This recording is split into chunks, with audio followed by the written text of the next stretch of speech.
And we already have a viewer. I love it. I love it. Welcome, welcome. Go ahead, throw something in the chat so I know you're here. And yeah, well, welcome to today's in class with Sass. Today we're talking about immigration a little bit. If I had planned this out a little bit better, I would have had a guest on who is an immigrant or a child of immigrants. But if you are one, I'd love to still hear from you. Maybe we could have you on another time. Welcome, welcome. Go ahead, throw something in the chat. Let me know you're here. Yeah, I'll wait till we have a more till we actually have somebody viewing more stably. It's kind of fluctuating between 0 and 1 viewer. But yeah, we're just going to talk a little bit about immigration today. Kind of my take on it. Very complex issue. I'm going to tell you, the weeks have been zooming by. No two ways about it.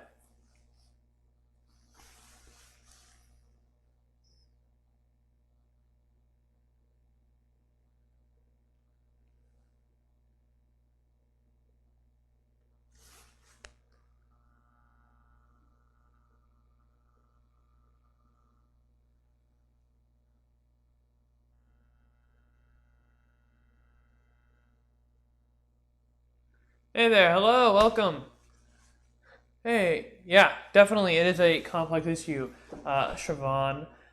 Yeah, like I said, yeah, I'd love to have someone who's an immigrant or a child of immigrants on to talk, and maybe if this goes on long enough, I could add somebody on, and I have nothing against that. But I will just kind of give my take on it a little bit. Um, so immigration is we'll start with this. We are tolerant of what we experience every day. So folks who aren't around immigrants every day maybe don't have.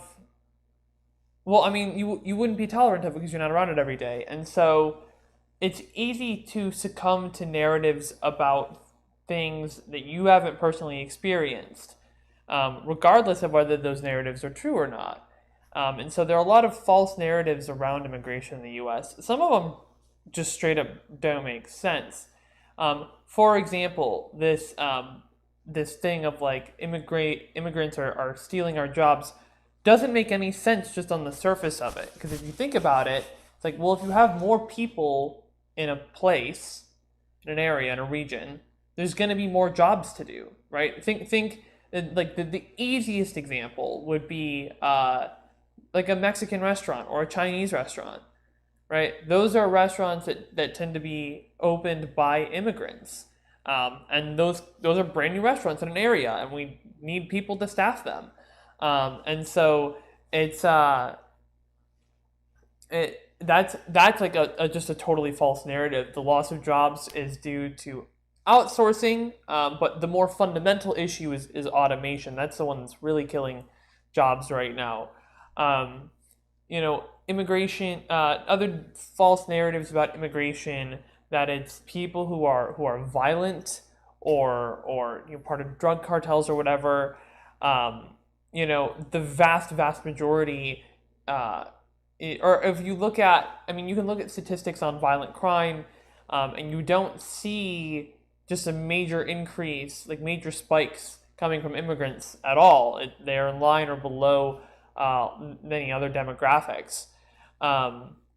And beyond that too, it's like, okay, if drug cartels are an issue to you, then the thing you should want is to decriminalize and legalize the use of all drugs, and then have the government sell those drugs, and destroy the black market economically, right? Because if people can safely buy drugs from the government and know that they're not going to get arrested or punished or harmed, and that they'll also be able to get help in those same spaces as well, connected with different resources and rehabilitation, the drug cartel's out of business completely. You've just destroyed the black market. It's like, that's an actually effective approach to ruin the black market. And then continuing forward is like, one of the things that I say is diversity without division. Diversity is our greatest strength in the U.S. Division is our greatest weakness. We can work to improve the former while working to eliminate the latter. And so, what I want to do, I want more people in this country. I want to celebrate the diversity. I understand that, like, logistically, you want to have a way to help make that transition feasible, and that's exactly what I want. I want to have, first off, just an incredible amount of streamlining and simplification for the immigration process.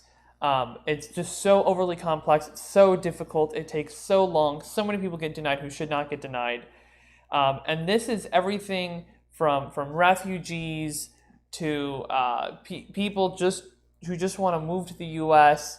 to students, from overseas. All of these folks, I want it to be easier, but I also want to make the transition easier as well. I want to have free second language courses for everybody. And I don't just mean English and Spanish. I also mean French and Chinese and Korean and Italian, but not just those languages. I want all the different dialects of all those languages. There are many different dialects of English just in the US, and most of us only know one or two of them. It'd be great if all of us better understood the dialects of other English speakers throughout the country, and other dialects of Spanish. Mexican Spanish is not the only dialect of Spanish out there. But I don't want to stop there. I want sign language. I want people to be able to learn American Sign Language and Mexican Sign Language. Language barriers do not contribute to cultural diversity. They only contribute to cultural barriers. And so getting more people to learn more languages is also going to be super helpful. And I know it's going to be easy to say, well, you can just learn it online. And I was like, different people learn in different ways. And I want to support that in all ways. And I want it to be free for everybody. And I would also additionally extend it to learning computer languages should be free as well, but that actually is pretty easy to do online, learning computer languages. But languages of all kinds, and their dialects and sign languages, being able to communicate with more people in more ways can only be helpful. So that's another thing that I want to do. And of course it's just, okay, Shravan, yeah, I'll pause, I've been talking a lot. The main problem is the word immigrant has the word illegal attached to it. Unless the stereotype is removed, the transition won't be easy. Yeah, and that's another BS narrative. There's no such thing as an illegal person. There are undocumented immigrants, but there's no such thing as like an illegal person. But yeah, I mean, thinking about it, like, what if we made it like strictly an administrative issue, like it's only about getting the paperwork through, because that tends to be the problem, is it's just a paperwork issue. But getting that word illegal detached from it starts to come back to some of the other stuff that I talk about like centralized media narratives that are profit driven rather than information driven, and like things that we can do legislatively to deal with that. So cleanly defining what counts as press.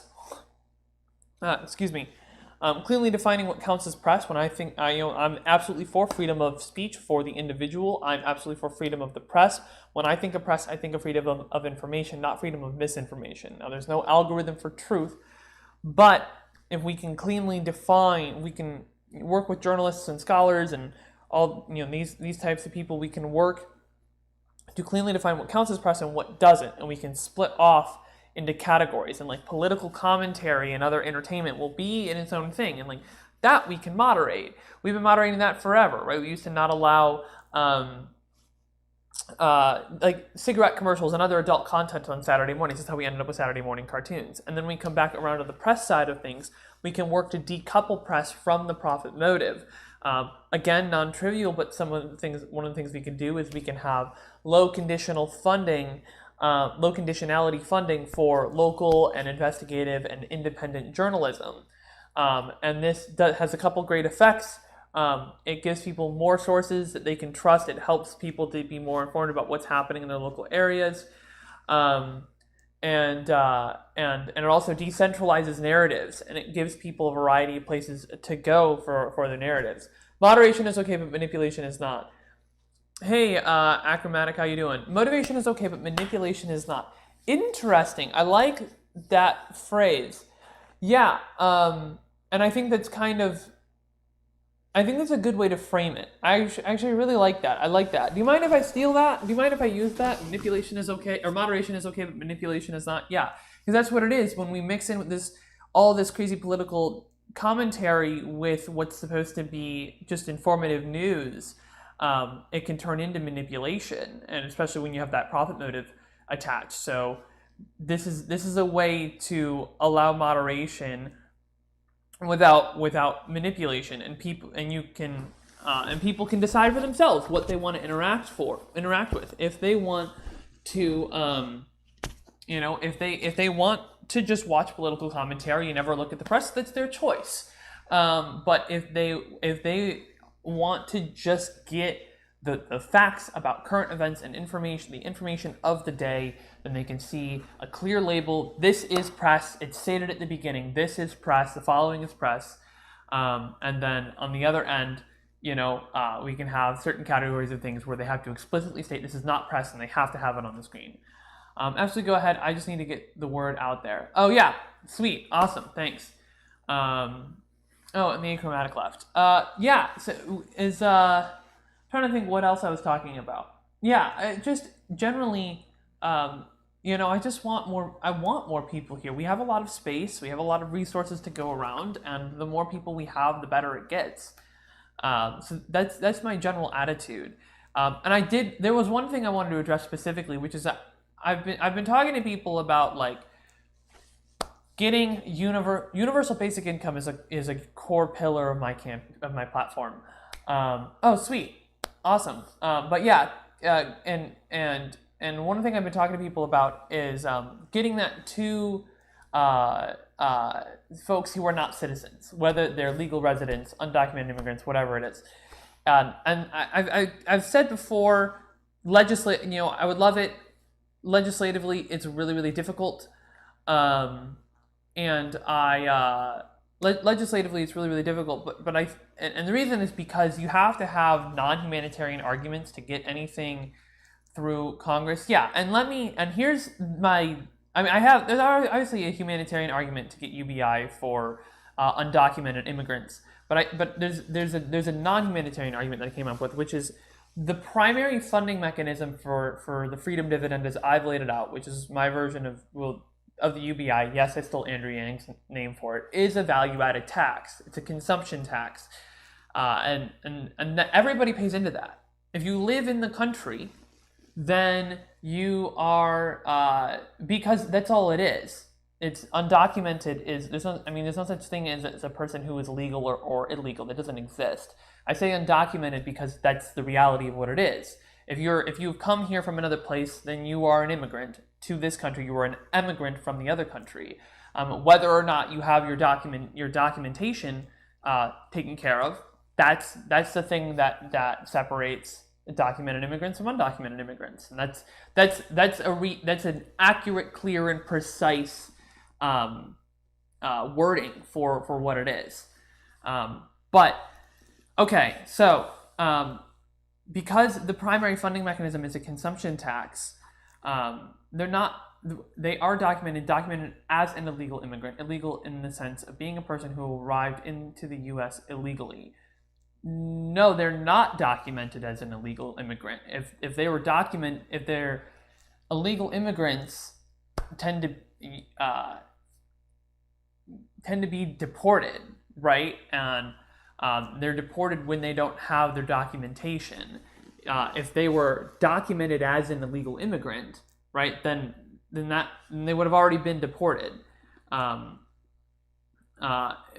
Who arrived in the U.S. illegally.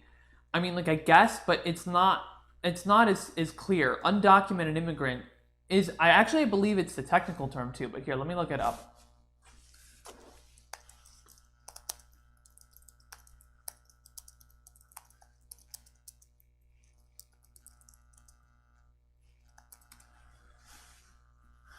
Okay, who is an okay. Is an undocumented immigrant the same as an illegal alien? Theoretically, yes, but illegal alien is not a technical term. It's popularly used jargon, nowhere found in the U.S. immigration laws. Because of its insulting connotations, however, we don't prefer to use terms like undocumented immigrant or unauthorized immigrant. In fact, the immigration reform bill proposed by President Joe Biden will remove the term alien from U.S. immigration law and replace it with non-citizen. So yeah, the technical term is undocumented immigrant. So I'm using the clear terms. Let's see here. They're not instantly deported. They're documented as an illegal immigrant, and then they go through immigration court. What website are you using? Let's see here. This is NOLO, so let's go find another. Let's go find another one. abcstlouis.com. Interesting. Okay, so this is just a journalism. Okay, it's basically the traditional has been slowly replaced by undocumented immigrants. The law is law, while the words there and words matter, while they use legally incorrect and nonsense. Wait, hang on.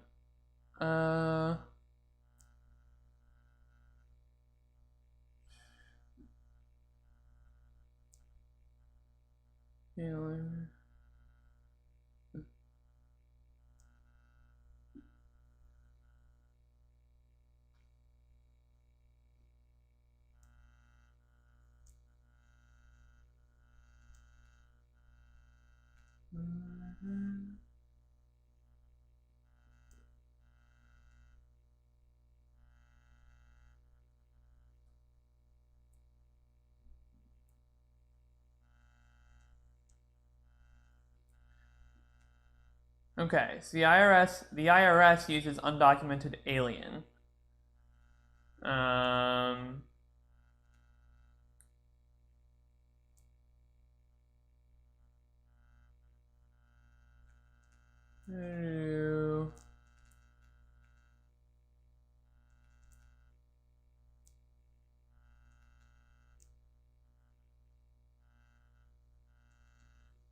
Yeah, I mean, okay, looks like, yeah, it doesn't seem to be. There doesn't seem to be consensus. So this one is saying define American, says phrases such as illegal immigrant and illegal alien replace complex and ever-changing legal circumstances with an unsatisfied assumption of guilt.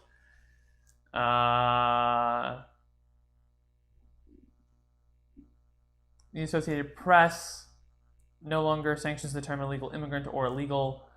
We use the term undocumented immigrant. Okay, it says Cato Institute says illegal alien is one of many correct legal terms for illegal immigrant.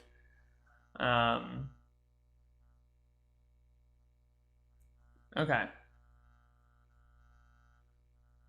I mean, all right, fine, but undocumented immigrant, I think, is still clear and precise either way, and I think it's also humanizing. Website are used referencing the Department of Homeland Security. Yeah. I think, okay, so yeah, it's saying, okay, Center for Immigration Studies. Wait, I thought you sent me to Homeland Security. Oh, yeah, no, you did.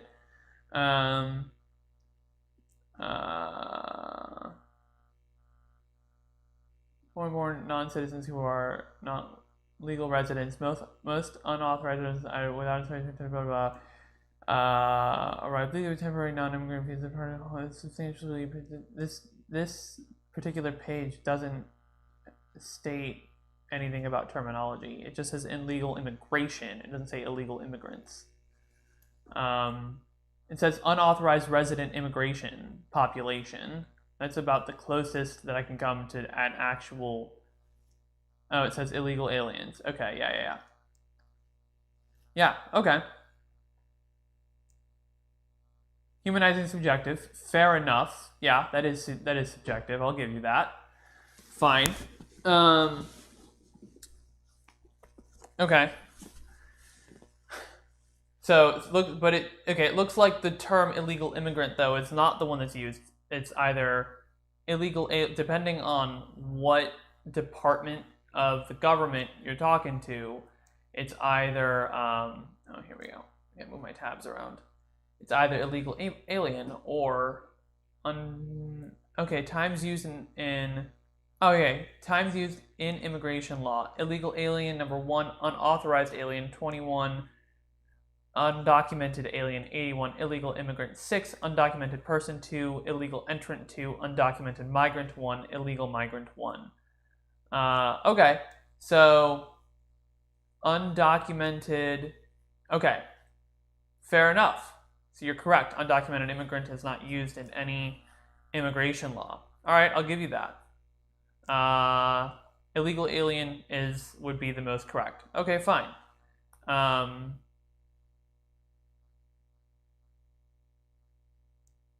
Okay, fair enough. I'll play your game. I wish to part. Yeah. So that's what I've found here. So yes, the most common term appears to be illegal alien. So you are correct. I concede to that. Okay, so this conversation I will. There are very few options to become legal. No, you're right. You're right. It's not. You're right. It's not your game. You're right. It's not your game. It's a legal categorization of a person within the U.S. That is true. One of the other things that I do say is the law does not define our morality. I don't think that the term illegal alien, and you're right, humanization is subjective. Like you're right about that as well. But you're right. I cannot make the argument that it's clear and precise when it's not. So you are right about that. Okay. So the point that I was trying to get to is yes, UBI to, I guess, clear and precise terminology, illegal alien. Because the primary funding mechanism is a consumption tax that everybody pays into, right? If you live in, the law defines a morality at the time it was written, morality evolves faster than law enactment. Sure, yes, that's one way to put it. That's, yeah. But, well, I wouldn't say, well, no, I still wouldn't say that. I wouldn't say that the law defines morality. I would say morality defines the law, but the law lags behind. Morality defines the law at the time it was written, but lagging behind. I'd say morality in the past defines the law of today, but morality today is not reflected by current law. I think that's a more accurate way to put it. Okay, so the primary funding mechanism for UBI is a consumption tax, a value-added tax. If you're living in the country, laws reflect the attempt to enforce cultural and moral standards. Yes, and in theory, right, the people who are our legislative branch who writes the laws, are not, obviously, this is another thing I talk about in my campaign a lot, are not responsive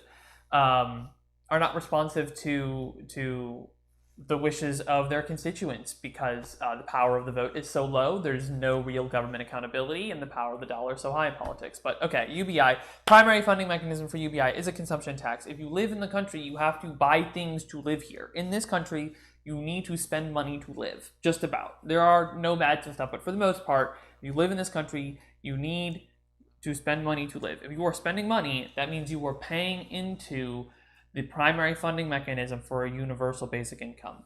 So the value-added tax is comparable to a sales tax, but one of the things that sales tax doesn't do a lot of the time is apply to business transactions.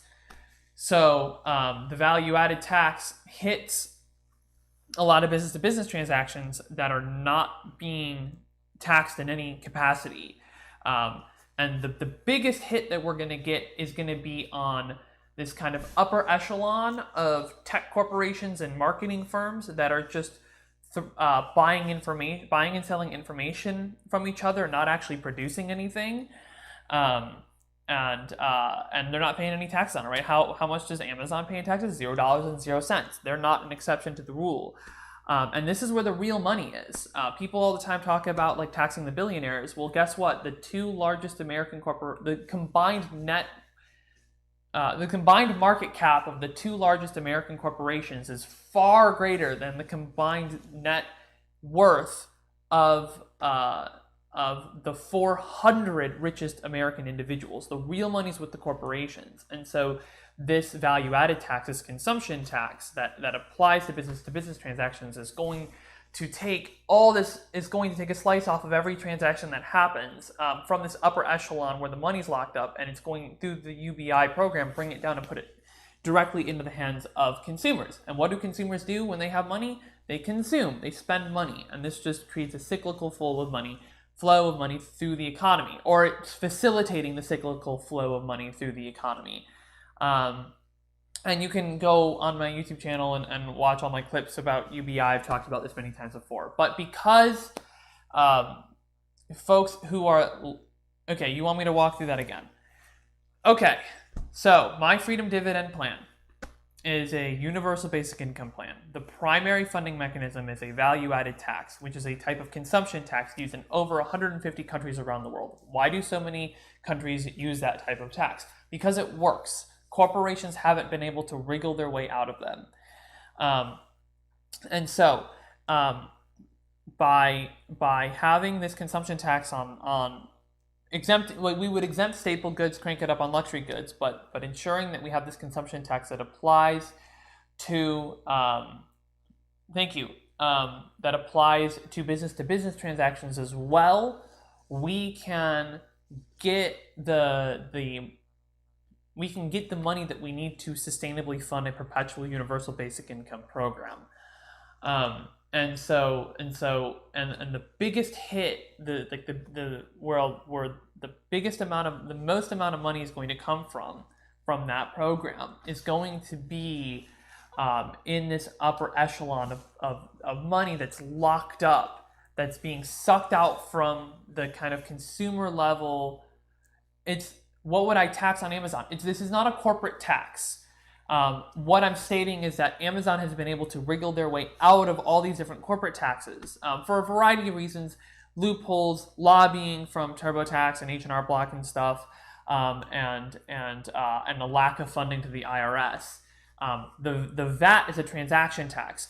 The reason that it's used in so many countries is corporations haven't been able to wriggle their way out of them because it's simple and it's a transactional tax. So any transaction, right? Like I said, staple goods like food and like used clothing and diapers would be exempt. We would crank it up on luxury goods, but yeah, it's a transaction tax. And this includes business-to-business transactions. So think about where Amazon gets the most of their profit. It's from Amazon Web Services. And now that still applies to regular people too, but there are a lot of, Netflix uses Amazon Web Services. Well, think about all the transactions that are happening with Amazon over that. Think about every transaction for every Facebook ad, every Twitter ad, every Google search, eventually every robot truck mile, right? These are transactions that are going to be happening completely automated without people that don't produce anything, and all this money is flowing around and it's being tossed between these that is difficult to apply to a service other than a sales tax of that service. So it operates similarly to a sales tax. You can compare the two. They're both consumption taxes. They're both transactional taxes. But the VAT is more broad. Sales tax is mostly only restricted to consumer transactions, whereas the VAT would apply to consumer transactions and business-to-business transactions. A goods and services tax to make that tax system easier. Okay, that's interesting. A goods and services tax. I'd like to hear more about that, and just understand. I don't know if that makes sense. We have to hit those business-to-business transactions. Product, there's a value on each stage of production to create that product. It's not as easy to accomplish regarding information.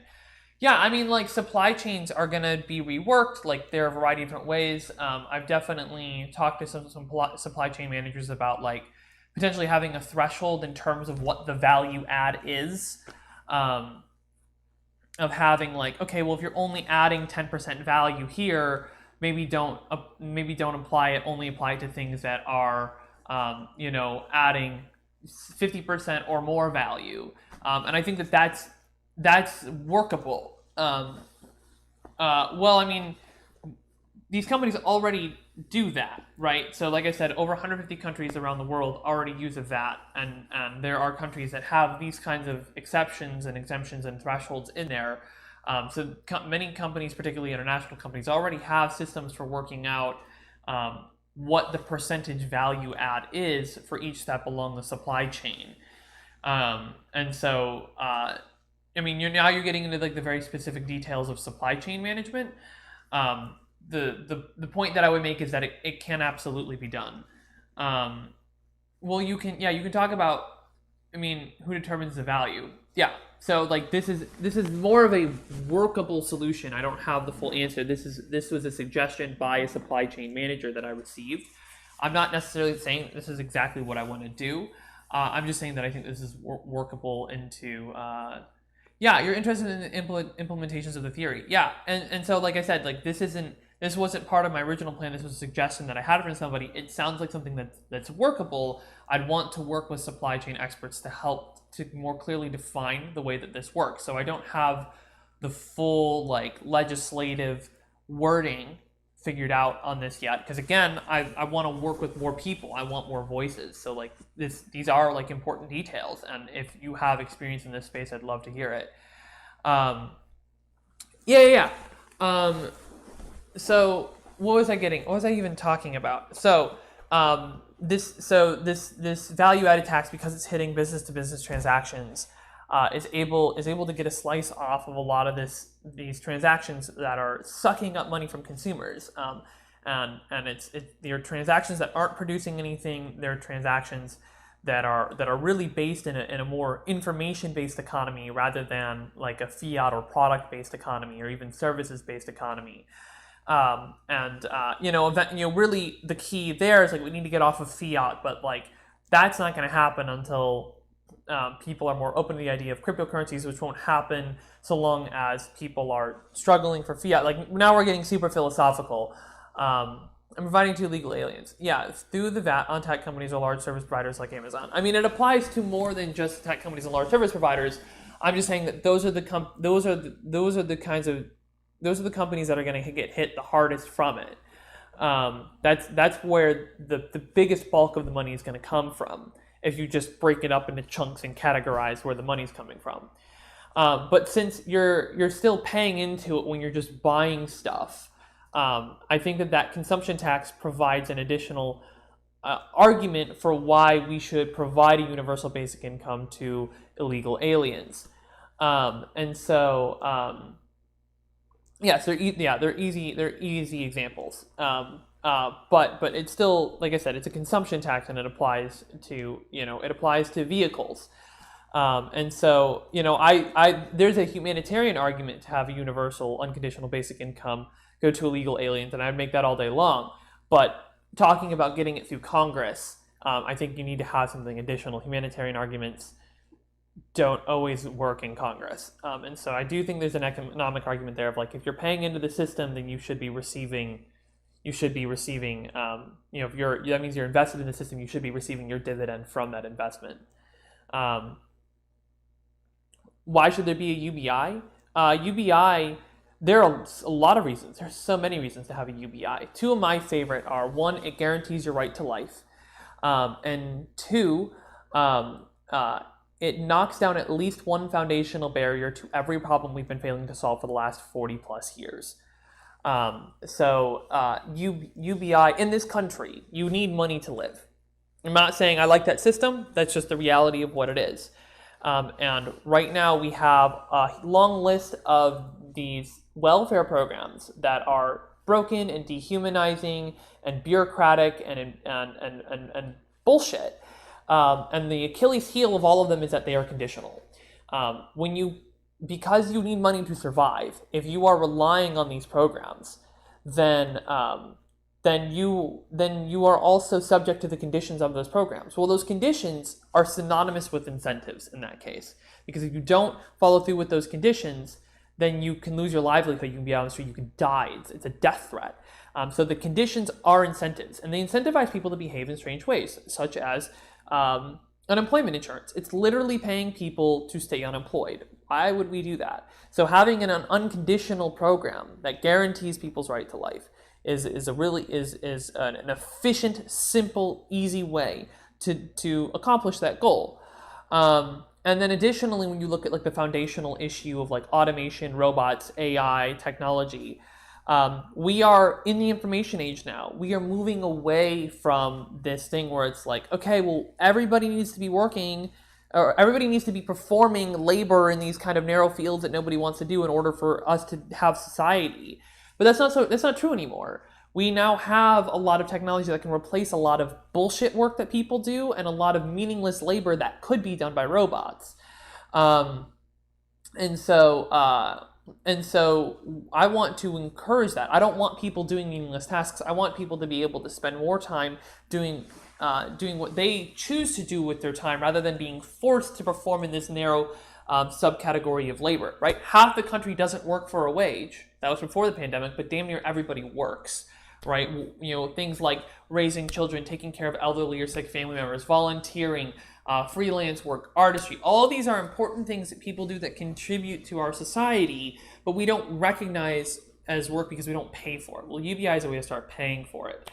I want to move on to some more comments. Wouldn't moving away from the dollar that we control reduce our monetary policy tools, a la Greece? So yeah, there are a variety. Obviously, there are pros and cons.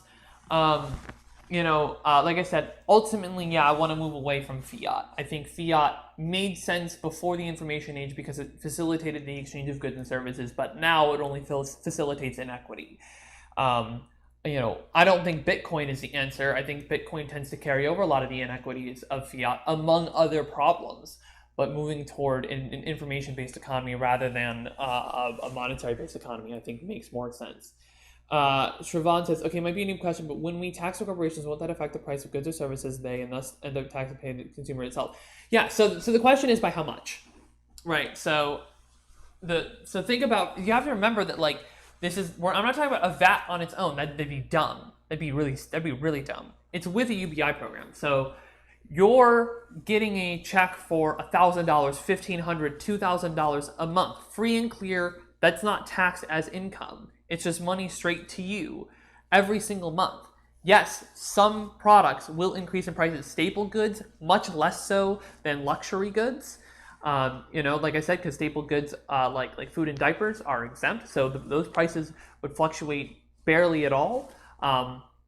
And you would have this extra money to spend. And when you look at the percentages of increase and also the way that businesses would optimize and streamline their supply chains to help deal with it, not all of that's going to be passed on to the consumer. Some of it will be, but that will be more than made up by the basic income itself. Okay. Right to life. How does the UBI ensure a right to life? Because in this country, you need to be able to spend money to live. That's why. I'm not saying I agree with that system, but that's the reality, and it's the simplest way to guarantee a right to life. It's just giving people cash.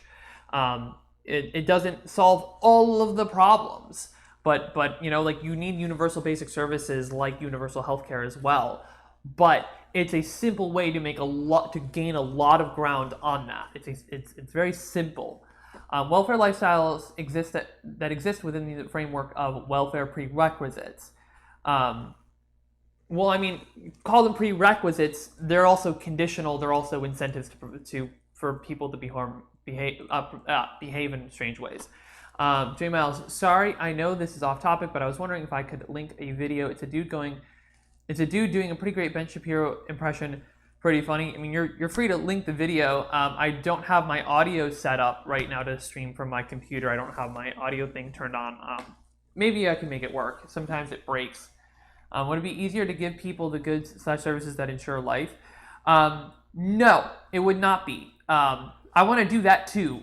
But in the U.S., and again, this is I'm specific to the U.S. It is the U.S. federal government is really bad at logistics. It's really bad at a lot of systems. But one thing it's really good at is writing checks.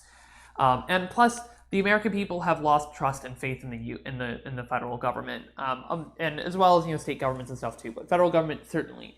And so you can help to regain that trust. An easy way you can start to regain that trust is through just writing checks to people.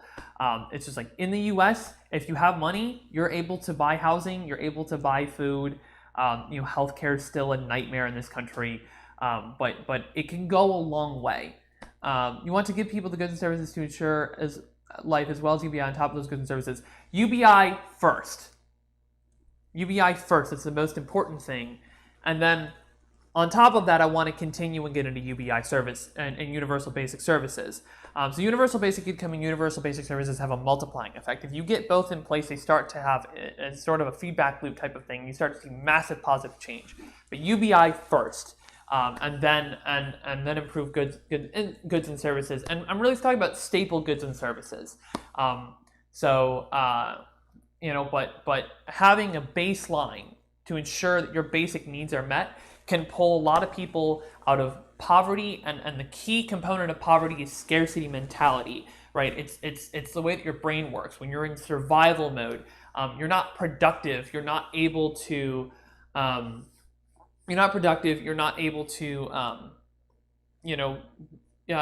start a business. You don't have the capital. You're not able to plan for the future. You're not able to save. You're not able to do all your brain capacity is diminished when you are stuck in survival mode. If we move people from a scarcity mentality to abundance mentality, they become kinder. First and foremost, they become more productive. Employment goes up, entrepreneurship goes up. People tend to keep a lot of that money in their local communities. You just have a more productive, healthier, happier society. These government-provided benefits seem to contradict your first platform. I will empower you to solve your own problems. The UBI absolutely empowers you to solve your own problems. I don't tell you what to spend the money on. You spend the money on whatever you think you need to solve your own problems.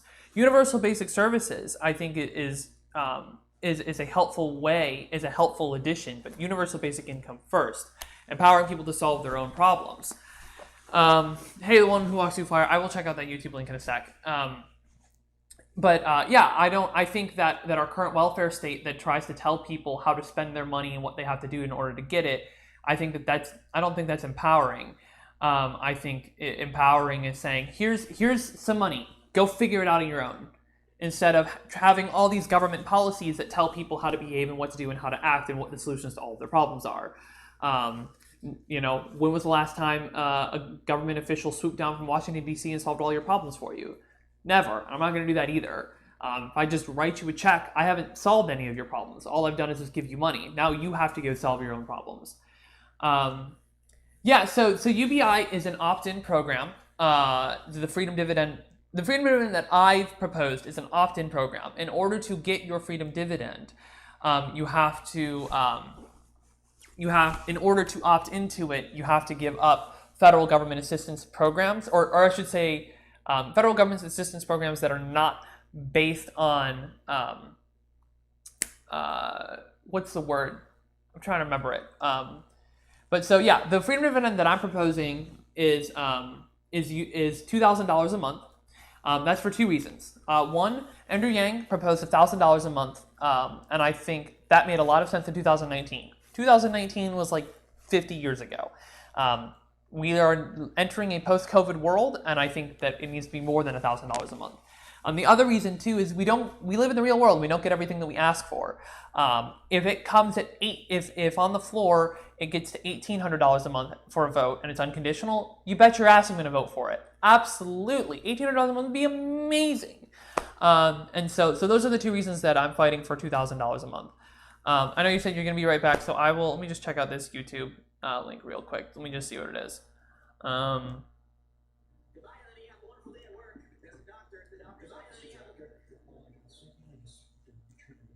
Why did it open twice? Okay, yeah, so this is like not political at all. This is like a parody of, okay. Yeah. I don't know if you're still there, Jay Miles. I don't know. Okay, so we got two people watching, so I don't know who's still here and who isn't.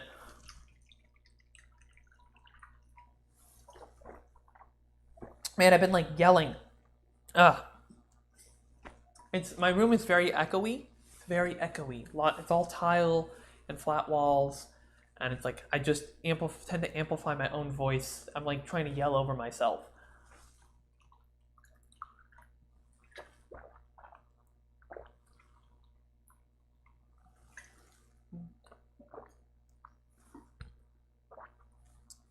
No, earned income. That was the term. So yeah. So unemployment insurance is state level.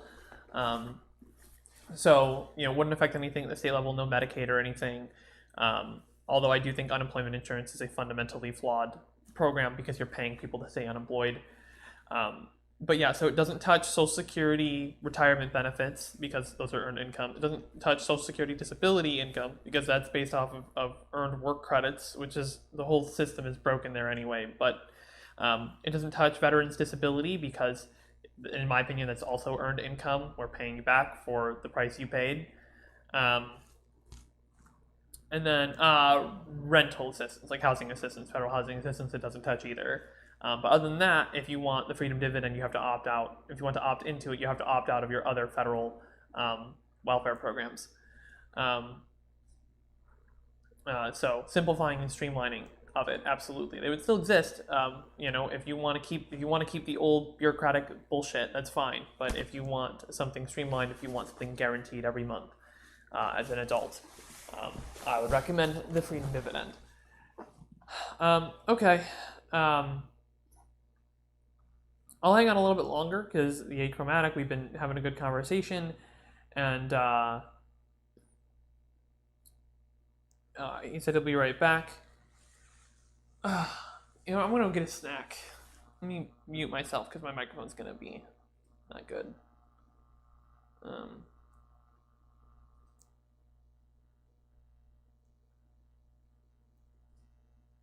do I even? Does OBS have a mute button? I don't want to drag the slider down because that's annoying. Guess that's what I gotta do.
Testing, testing, testing, testing.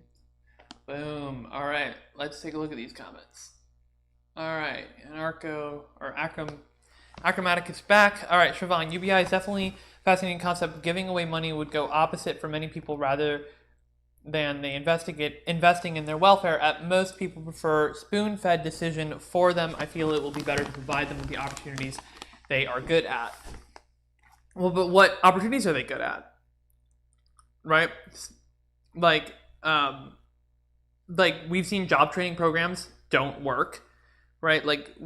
People should get to decide what they do with their time, especially in the 21st century when we can cover the vast majority of quote unquote labor, this kind of narrow slice of labor needed to live, with automation and robots and artificial intelligence. Investing in their welfare, people get to decide what they want to do with their UBI. They don't. Investing in their welfare is very subjective. That's not necessarily like the goal. The goal of UBI is to give people freedom, right? It's about giving people their dividend for being invested in this country, and it's about empowering people. I'll approach this differently. I feel like I've been picking at your policy details rather than asking about your ideal state. What would be your ideal government-citizen relationship? Okay, are we talking about like in the next 5 years? Or are we talking about like 100 years from now? Because I have much bigger ideas than what is like currently viable. I'd love to have a sortition-based citizens assembly that writes legislation that is then voted on using a national liquid democracy. But that's a little out there.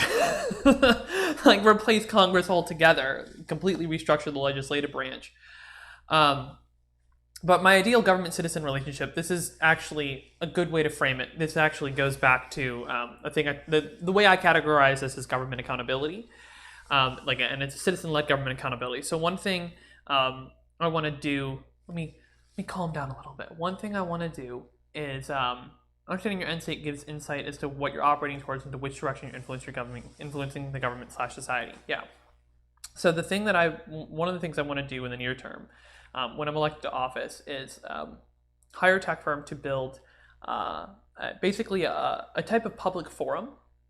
It'd be open source, where constituents in my district can log on, verify their residency, and they can be anonymous on there if they'd like. They can talk about politics and local stuff and all these things, but the main feature is that every time I vote on a piece of legislation, they will be able to approve or disapprove of my vote on that piece of legislation. So they'll be able to see the legislation, some education about it, like a kind of a plain English translation of it, why I voted the way I voted, and then I will have a public scorecard of how representative I am of my district. And you can add other things into this. Thanks, I appreciate it. Ridiculous hair. Yep. This will have an active public feedback loop that keeps me accountable to the people every step along the way. And it can be more than just legislation. It can just be other things that I do, like whatever big actions I take, or things that I propose, what the people think of it. And having this continuous public feedback loop and having that systematized it can be really, really powerful in increasing accountability to government, or increasing the accountability of the government. It has to be citizen-led. I will just be the guinea pig, but it will be open source, and once all the kinks are worked out, it can be applied to every representative across the country without their consent, which is super cool. And then we can also use that platform to introduce proxy voting, which is kind of the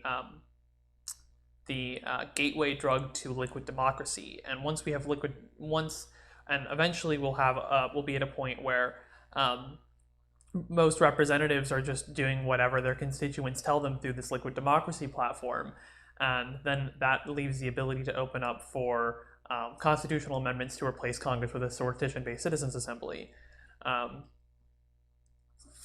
Open source voting concept. Yeah, here, let me have a little snack.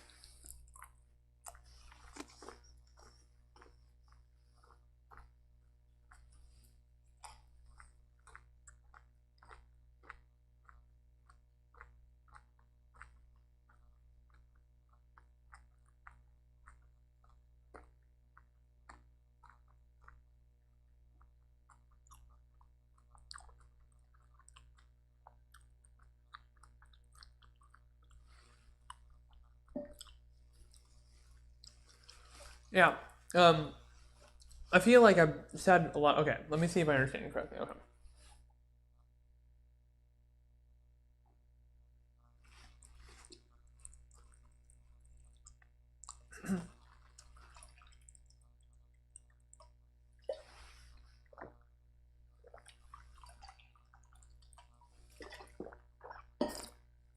All right, Achromatic, I'm going to answer your question in just a moment, but I want to get to Trevon real quick. I understand about part of giving freedom, but we have seen that when people get more freedom, they tend to destroy rather than improving anything.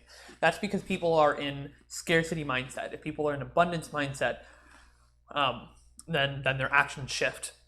And they tend to be more productive. And we have a lot of data and evidence and studies to back up that claim.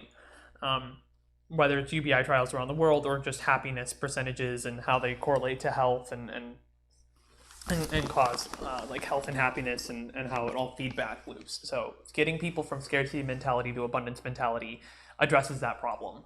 I see where you're coming from. Okay, Achromatic, let me see if I understand you correctly. Every vote or action you take would be voted on. Approval / disapproval by the people in your district? Absolutely yes.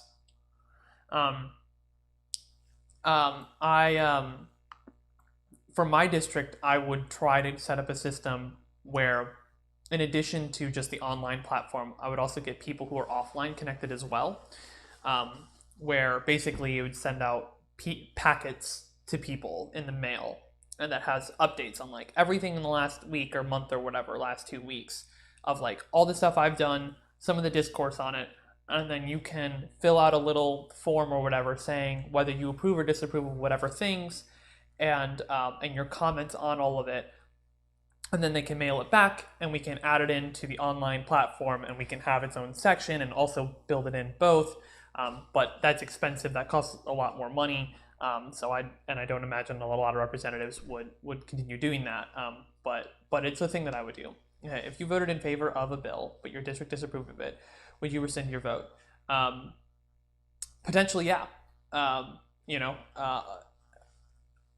there's a certain degree of like, I am still an elected representative, but if it's like a 51-49 against what I'm choosing, and it's an incredibly complex issue that has a lot on it, and I look at the discourse and it doesn't seem very informed, you know, I'm gonna make the decision I need to make. But you know, if it's like 80% are against what I did, yeah, I would rescind my vote, absolutely. So it's like, I don't. It's not quite that black and white, but again, like yeah, if it's like very much on the edge, the discourse seems very uninformed. It's like okay, my takeaway from that more is not to rescind my vote, but to better educate the constituents in my district. I think that's like the better approach. So you would make the ultimate decision based on your perception that your district just doesn't understand the complexity. No, I wouldn't. Like I said, if it was like 80-20, yeah, I would rescind my vote. Absolutely. But I'm just saying, if it's right on the border, if it's like very close to 50-50, if it's 10 votes in the other direction, like I would consider rescinding my vote. But like but like it in a way, yeah, and my vote would be like worth more than would have more weight than would have more weight, right? Because I was elected to represent people. There are a lot of people who aren't participating, right? There are a lot of people who elected me who maybe aren't participating on the platform as much as maybe people who are just angry because some media narrative told them to be angry at me or whatever. So it's like you have to, right? It's I don't want to say tyranny of the masses, but like you have to be careful about it. Would the only people allowed to vote be registered residents in your district? Everybody would be allowed to vote. People who are not in my district would be also allowed to vote, but I would see those numbers separately, right? You'd be able to, right? It's all data and information. You can have everything, but the information could be organized or categorized in a way to strip things down and see things in different ways, right? It's free the data and your mind will follow. It's a near direct democracy vote. Not necessarily, because like I said, you would also introduce proxy voting, and that's another reason that I wouldn't necessarily go for it. A district that doesn't exist yet, Texas is likely to pick up 3. Congressional districts, we're going to find out at the end of this month how many it's picking up, and the redistricting won't even be done until probably until the fall. And so, and there will likely be a brand new district near where I live in Austin, and I will likely run in whatever that new district is. So there will be no incumbent. No, so yeah, so liquid democracy is taking the best of representative democracy, the best of direct democracy, and mixing it together, using proxy voting, which is much more complex. I live in Windsor Park, so it's like east of I-35 and south of 290. But so the proxy vote is like you can give your vote to somebody else to vote on your behalf. But crucially, really, really importantly, is that you can rescind that at any time. And you can also, you could get even more complex, and you can say, well, for votes about this category, this topic of things, I give my vote to this person, but in this topic of things, I give it to this person, and in this topic of things, I keep it for myself, or whatever it is. But it's crucial that you're able to rescind that vote at any single time. So proxy voting, this is only within this isn't a legal, this isn't deciding who gets elected. Proxy voting is just like on this open source public platform, just getting the public's opinions on things effectively. It's effectively polling people, but I'm using the term proxy voting because the lingo is there. So it has nothing to do with legality. These votes technically don't hold any water in a legal sense. There's not going to be any legal framework around it. Government accountability needs to come from the people, not from the government. And so this is just a thing that the people will be doing. I will use my namesake to help fund it and help educate about it, but it will be open source, and it will just be a thing that the people do. Isn't proxy voting having someone else vote on your behalf, such as someone voting in the Texas Capitol in your absence? Yeah, I mean, you could think of it as representative, but yeah, it is. And that's a great part of proxy voting, because not everybody wants to or can be informed about everything to vote on everything. The government is the people via representative democracy. Yeah, but there's a lot of, yes, but see, that's the thing. It's a proxy war. If you elect a representative and then 6 months later you decide you don't like them, well, too bad. You got to wait another, excuse me, if you elect a senator and then 6 months later you decide you don't like them, now for the next 5 years and 6 months, they're going to be voting in a way that you don't like. So the idea of liquid democracy is that the key piece is that you are able to rescind your vote at any time. That's super crucial. And so it's this kind of free flowing, formless. It's like it flows a lot better. It's about this immediate feedback of like, okay, yeah, you can get a lot of people behind you and give and proxy vote on their behalf, but if you mess up, yeah, it's the risk of representative democracy. And so that's why I'm talking about liquid democracy, which is this thing in between direct democracy and representative democracy that's far more complex and difficult to do, and would have been really difficult to do before the information age, but now it's a possibility. And the basis of liquid voting is optional proxy voting that can be rescinded at any time. So the digital feedback system is what you're advocating for. Not necessarily they have the power. Yes, the digital feedback system is the primary thing that I'm advocating for. That is primarily what it is. I do see down the road in the future more and more representatives, more and more people just running on like, I'm just going to do whatever the people say. I see that as a possibility. That might happen, but that might not. Human nature is weird. The category of people who would run and win for office is like pretty narrow. So I might be wrong on that, but that digital feedback system, having that like systematized way, is I think going to be really, really powerful. Yeah, the digital feedback system. That's a good way to put it. Digital feedback system. I like that. Yeah. So yeah, technically, like I said, you could apply this to every representative in the country without their consent. Those representatives don't need to listen to it at all. But at least now there's, damn, I dropped that. They don't need to listen to it at all. But if representatives are regularly going against the wishes of their constituents in every single vote, that will be a lot more clear to the people. You'll have their opponents, the people running against them, will have those statistics to draw from and say, hey, in 70% of your votes, the constituents voted against you.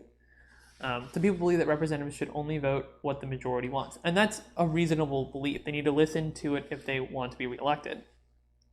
Yeah, and that's reasonable, and it may be that that the number of people who believe that will increase as this digital feedback system grows and gains popularity.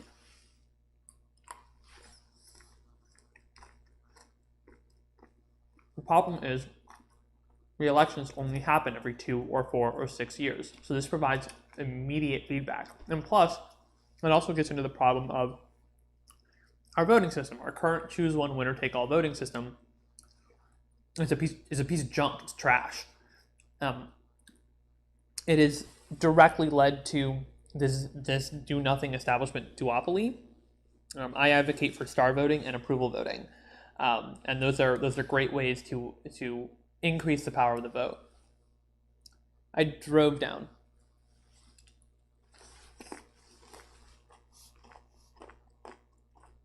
Just whatever I could fit in my car, my little convertible at the time, my hand-me-down, and okay. What did you mean?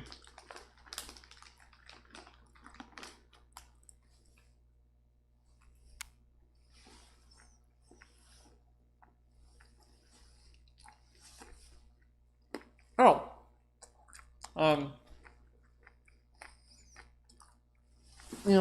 was bored for one, but I was looking for the next chapter in my life. I just didn't see. I saw more for myself than what I could see in Michigan. Hey, Antonio. And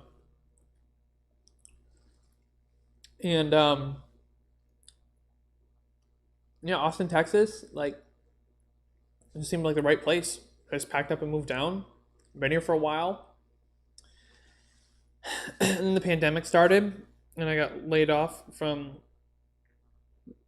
Felt closer to the Keep Austin Weird culture. Obviously, Keep Austin Weird has turned more into a marketing term rather than reality as more and more corporate entities come in and take over and destroy local business, which is unfortunate. But yeah, I checked out a bunch of places, and Austin seemed like the right move. But yeah, so the pandemic started. I got laid off from both my jobs a day apart from each other, and I kind of got to sit with myself for a while at home and reflect. And I watched, along with everybody else, I watched the country collapse in real time. And I said, you know what? I can do something about this. And so I am. That's I would say that was the catalyst for me running. The reasons that I'm running is a laundry list. There's a lot of reasons that I'm running. Yeah. But yeah, it's just Texas is home to me now, man. Like, yeah, Michigan was. I don't want to I have lots of friends and family in Michigan, but I just knew I needed to get out of there. And there are a lot of Michiganders all over the country. The same exact story.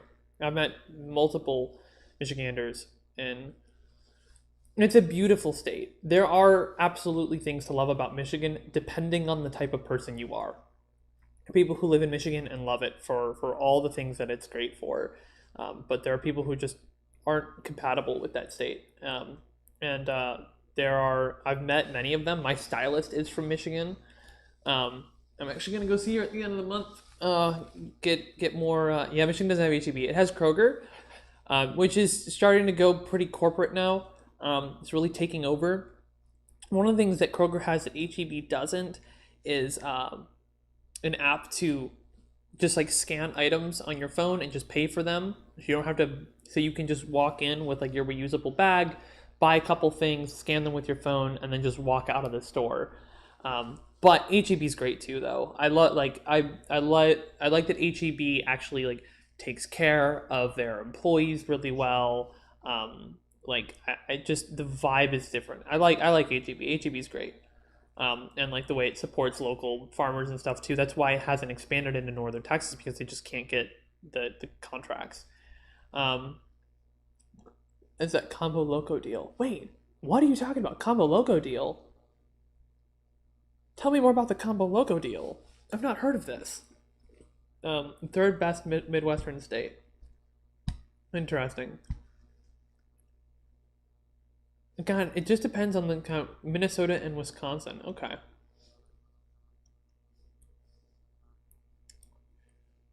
Yeah, a lot of mosquitoes in Minnesota.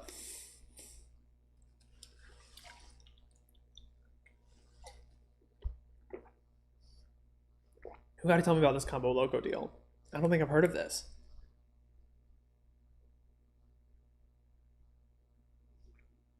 Yeah, that's definitely very subjective. That Minnesota is the best Midwestern state, Wisconsin is the second, Michigan is it seems like the third. That's incredibly subjective. Um,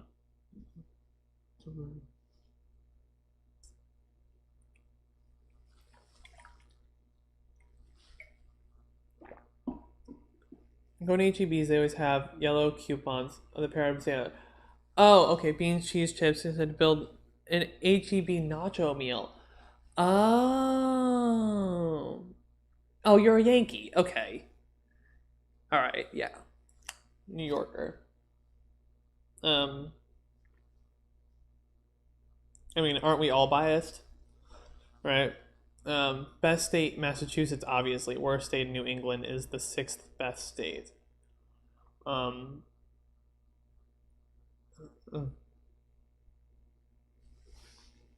Wait, are you saying New York is the worst state in New England, but the sixth best state?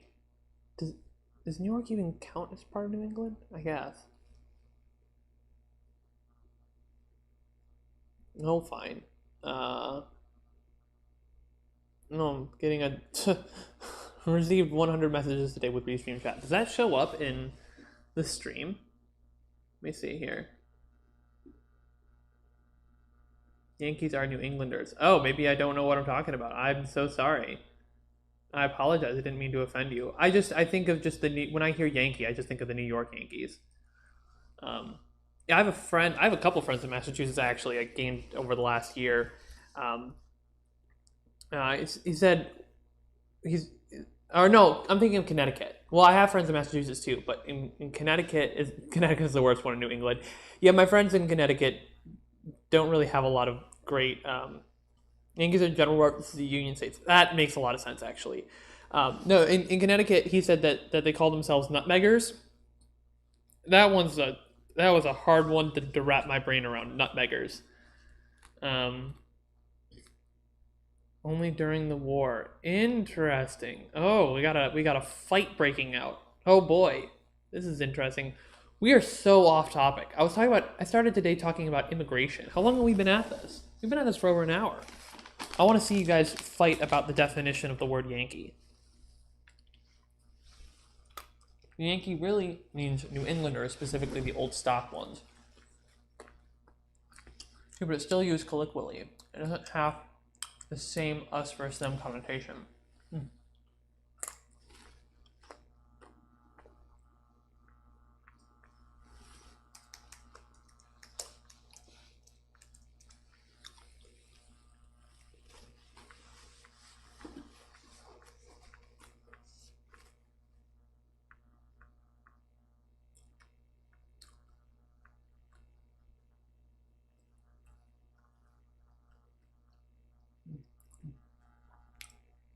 Let's see here. Yankees are general reference to Union states, only during the war, but Yankee really means New Englander, specifically the old stock ones. True, but it's still used. Oh, I already read all that. People who are not from the northern New England states are called Flatlanders. Do you guys? I just looked up the definition. Yankee, noun. 1. Derogatory, informal, a person who lives in or is from the U.S. 2. Informal, U.S., an inhabitant of New England or one of the northern states. That's Oxford. Check Wikipedia. The term Yankee and its contracted form Yank have several interrelated meanings, all referring to people from the United States. Its various senses depend on the context, and may refer to New Englanders, residents of the northern United States, or Americans in general, according to the Oxford English Dictionary. It is quote a nickname for a native or inhabitant of New England, or more widely, of the northern states generally.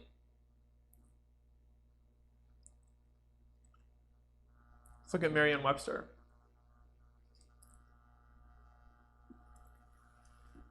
Definition 1 of 2, a native or inhabit 1A is a native or inhabitant of New England. B, 1B, a native or inhabitant of the northern U.S. Number 2, a native or inhabitant of the U.S. All right, before I come back to the comments, let's look at Urban Dictionary. That's where the real definition lies. That's where we're really going to get the real definition. Yankee on Urban Dictionary. The word is a derogatory term used to describe Americans by the Brits, Canadians, Australians, and like, but in the USA used to define an American from the northern states in the US, such as New England and the Midwest. I think I may have heard people call Michiganders Yankees before, but it's pretty rare. It's pretty rare. We don't really use Yankee to describe Michiganders. It's most notably used to describe the Federal soldiers and other Northerners by the Confederates during the Civil War era. Even though some foreigners refer to all Americans as Yankees, it does not make it so. Call a Southerner a Yankee, and he'll think you're either just plain dumb or that you're trying to pick a fight. The characteristics often associated with the stereotypical Yankee words are shrewdness, thrift, craftiness, rudeness, arrogance, and loudness. Another definition. There are 3 types of Yankees. 1. Yankee, someone who was born and still lives in the North. Damn Yankee, someone born in the North who moves to the South with intentions of moving back up north. I have no intention of moving back up north. GD Yankee, I would assume goddamn Yankee, someone born in the North who moves to the South with intentions of staying in the South. Okay, that would be a GD Yankee then. Originally a term used by Dutch settlers. Derogatory term for those in support of the Union, generally speaking, Northerners.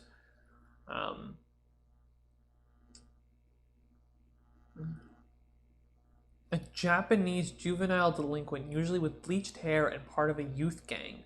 What?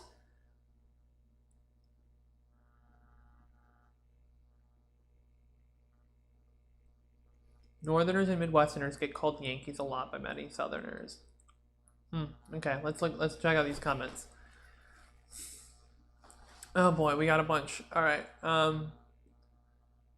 Not from the North, Flatlanders. People who in the South use the term Yankee, albeit not to the degree as it used to be, compared to the Northern citizens. Basically, anyone who isn't from Maine, New Hampshire, or Vermont is a Flatlander. That's true. Like I said, it's a general reference to those from Union states. The term Yankee was extended to all Northerners during the Civil War because the most anti-Southern Northerners were New Englanders. Okay. True, the country wasn't as big then as it is now. Carpetbagger, I myself am a dashing Yankee.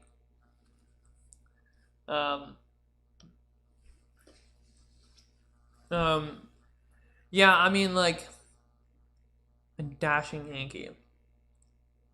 Alright, well, this conversation has been gone a little bit off the rails.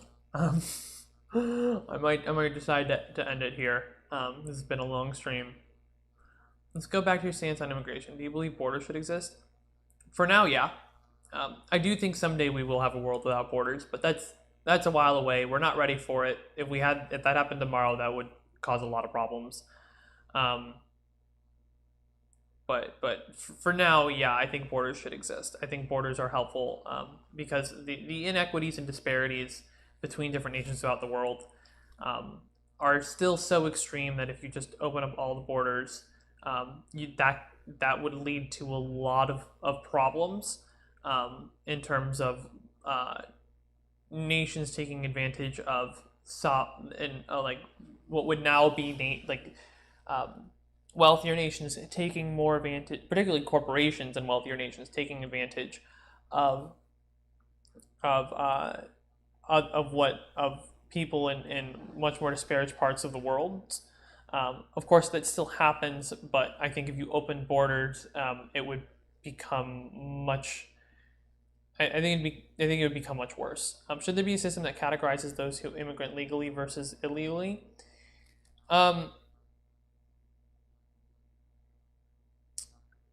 Well, there's already a system that categorizes those who immigrate legally, and so by default, those who haven't would then be illegal. So I think it's already there. I mean, like I want it to become more of a paperwork issue than anything else. Um, the free movement of labor and capital between nations. I don't think I think it's too complex to say yes or what do you didn't ask a yes or no question. You said what do I think of the free movement of labor and capital between nations? I think should there be? Yeah, well yes, I do think there should be. I think documentation is important. Yeah, like the EU, um, I think between nations of like similar wealth and like between the U.S. and Canada, yeah, I absolutely think there should be. Um, I don't think we're too far away from U.S. and Mexico. Maybe not right now, but I think we're getting close in the next decade or two. Maybe Mexico is catching up, and I think that could be a positive thing. Um, but yeah, if you have neighboring sovereign nations that are similar in terms of standard of living and wealth and kind of technological progress and stuff, I think free movement of labor and capital between nations starts to make more sense. I do think that there should be like a North American Union kind of thing, equivalent, like kind of equivalent to the EU. Doesn't have that. As many countries in the EU are much poorer than others, especially in Eastern Europe. Okay, so yeah, I mean, that's true. That's true. They're not all equal. It seems to be working, but there is this issue too, though, of like the EU is a little aggressive with some of their legislation. Sometimes it's like I look at like remember when they like banned memes or whatever it was? It was like what the hell is that? Right? Like sometimes it just goes overboard. So I think if you were to have something comparable with like North America, um, you wouldn't have this like extra layer of like North American government on top of Canada, U.S., and Mexico. I think it would be more like partnerships. It'd be more like a treaty organization. Um, so you believe in borders, a categorizing of illegal versus legal. Would you support deportation solely on the basis that they arrived legally? No, I would not. Um, I would not support that. I think borders are helpful in preventing or I want to say in reducing exploitation of people in sovereign nations. And the categorizing of illegal versus legal is mostly logistical. And like those are the primary reasons. There are other reasons, but those are the primary reasons that I believe in those. So that's why I would not support deportation solely on the basis that they arrived illegally. A North American Union, yeah, I don't really care what we call it. North American single market with a single currency, yeah. I mean, yeah, ideally with a single currency. Of course, like that's a hard thing to do. Yeah, the European Union is also pretty undemocratic, and that's one of the things I don't like about it. Um, see my previous question to you. Yeah, with the okay, hang on. Single currency would probably just be the U.S. dollar. Yeah, would probably just be the U.S. dollar. You're absolutely right about that. Unless we had some kind of like cryptocurrency, but the governments are not going to allow that. They want control over money. If a person arrives illegally and they are caught by a governmental agency, what role does the government have in that situation? Um, yeah, I mean, the first, I mean, the first thing is to find out why they are here. If they are here to, if they're here causing problems, like real actual problems, not these kind of like fake, we wrote a law about it, therefore it's a problem, but like they're actually harming people. Like okay, then I think deportation becomes a reasonable. I think it becomes reasonable in that case. But if it's like they're here because because they're trying to help take care of their family and they're contributing to their community, like no, that should not be. And I also like, and the other additional piece of the role of the government in that situation would be to help with the logistical problems of the paperwork of becoming a legal immigrant. Um, like I said, I want people here. I think it adds to the country to have more people here of more diverse with more diversity. I think it adds, and so I think the rule should be okay. Like obviously the system is very difficult, and you were just trying to help your family. Now we can sit down and talk about it. Let's try to help streamline a way to make this official, and get you free English as a second language courses and get your paperwork through. Like that's what I would say. Okay, in regards to immigration, what do you think of Biden's current plan? I haven't read too much into Biden's current plan, so I guess I prepared poorly for this. I'll look it up in just a sec. Let's assume they are not breaking any law other than arriving legally. Yeah, I was gonna say I wasn't aware of any plan specifically about immigration. Let's assume they are not breaking any law other than arriving legally. Yeah, I definitely would not deport them if the only thing they've done is arrive illegally. If that's the only thing they've done, I would not deport them. And I believe, and when I say borders, I guess it's this thing of like, are we talking about physical borders? Are we talking about metaphorical borders? Like, right? Like I do think physical borders are important, but I think the metaphorical borders, the kind of like legal borders, are the main thing because, like I said, I want to prevent exploitation. I want to wash my hand off, and then we can see if we can look up Biden's plan.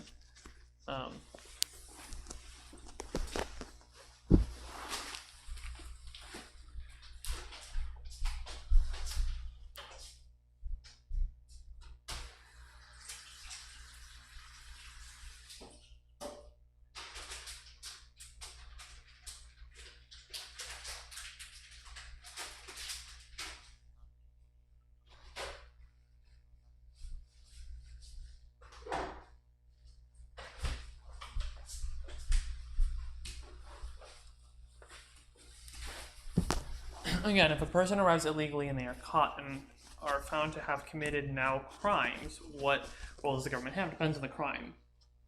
The crime is they smoked weed, then that shouldn't change anything. But if the crime is, oh, they're like running a drug cartel, okay, yeah. Now we want to look at some kind of taking some kind of action for those crimes, whether that be whether that be incarceration here. Not that I believe in incarceration as a concept, but for now it's what we've got. And also, or deportation is another option. So, I mean, I guess that's what immigration court is. But, I mean, yeah, like I said, like we have a lot of laws that are just really dumb. An agreed border between countries.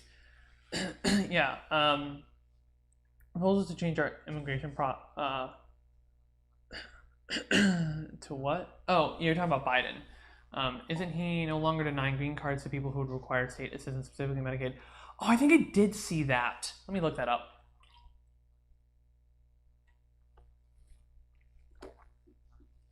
If they have not committed a crime other than being an illegal alien, what role does that government have? The role that the government has is to help deal with the logistical problem of why they're an illegal alien rather than a legal resident or a legal immigrant. And so that's going to be things like dealing with paperwork. That's going to be things like providing second language courses and education. I mean, we have the ability, we have the resources to increase refugee intake. So let's do it. Like I'm making it. It's obviously like easier said than done, but like we have the resources. Let's like we can absolutely be that beacon. Yeah, the role the government has, if they have not committed a crime other than being an illegal alien, is to help them become a legal immigrant. That's the role that the government plays. Oh, you're talking about Biden trying to increase refugee intake. Hang on. So I want to look up this thing about green cards, Medicaid, Biden green cards and Medicaid.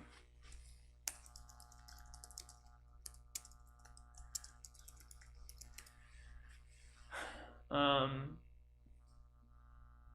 okay, Biden administration. This is from CBS. Biden administration stops enforcing Trump-era public charge green card restrictions following court order. Biden administration on Tuesday stopped. This was March 10th. Stopped enforcing 2019 public charge restrictions on green cards, unraveling the centerpiece of former President Donald Trump's effort to restrict legal immigration.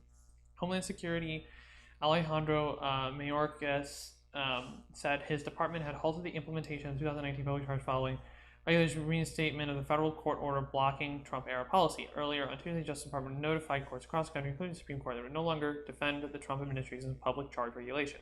Advocates had strongly denounced the policy, which granted U.S. officials broader discretion to reject green card applicants from immigrants the government found were relying, or at risk of relying, on public benefits like food stamps. The 2019 public charge rule was not in keeping with our nation's values. Penalize those who access health benefits and other government services available to them. Yes. So this is more of like this is an executive thing with support from the courts. And the rule against flurry of lawsuits counter for states literally advocating neither in the public.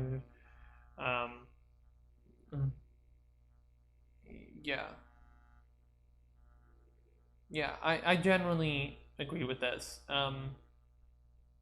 Dude, we should I want a healthy populace. It's that simple. I'm recruiting for is illegal immigrants arrive and the government provides a means for them to become a citizen. Yeah. Who a person would arrive illegally, get caught, and then be categorized as non-citizen. That's one way to do it. I know that non-citizen is now becoming a term. I think Biden suggested it too as well recently. I don't know. But yeah, there are a variety of ways to do this. Like I'd say in the title or in the description, immigration is a complex issue. But a person would arrive illegally, get caught, and then be categorized as not a citizen. That'd be fine. I believe that rights are rights, not privileges. That's what I believe. And if you're in the country, you all Actually, you know what? I'm going to step back on that a little bit. I see what you're saying, because the right to vote. I think legal residents and citizens should be able to vote. I know right now you need to be a citizen, but I think legal residents should be able to vote too. But I can see the argument against that as well, because not all legal residents stay. Yeah, it's used in the literature that the administration has put out. I think. I think I did see the word non-citizen recently. Person would arrive illegally, get caught, and be categorized as a non-citizen. That would be fine with me. Yeah, I would generally be in favor of that. I want to help them get to legal resident status. There are rights that non-citizens have by nature of being in the country, right? Yeah. By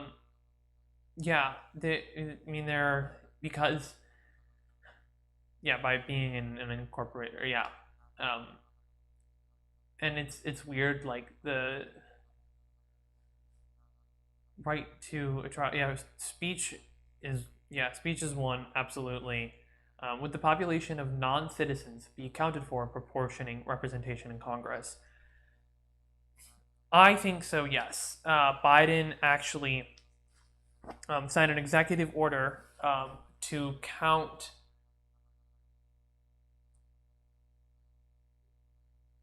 illegal aliens. Yes, to count illegal aliens in the apportionment for Congress. And I believe, we don't know yet, we'll find out in this month, I believe that was enough to get Texas an extra seat. So the estimate right now is that Texas will get 3 seats. Before that executive order, the estimate was 2 seats. So we're going to find out when the official counts come out. Well, we might not actually really know until the redistricting counts come out in September. I do believe that, because they're still being affected by our laws. I can understand not counting them in proportion if they can't vote. Yeah, and that's the thing too, is and it's it is debatable. States with high population of non-citizens would receive more voting representation that enact laws that affect citizens. Well, the laws affect non-citizens as well.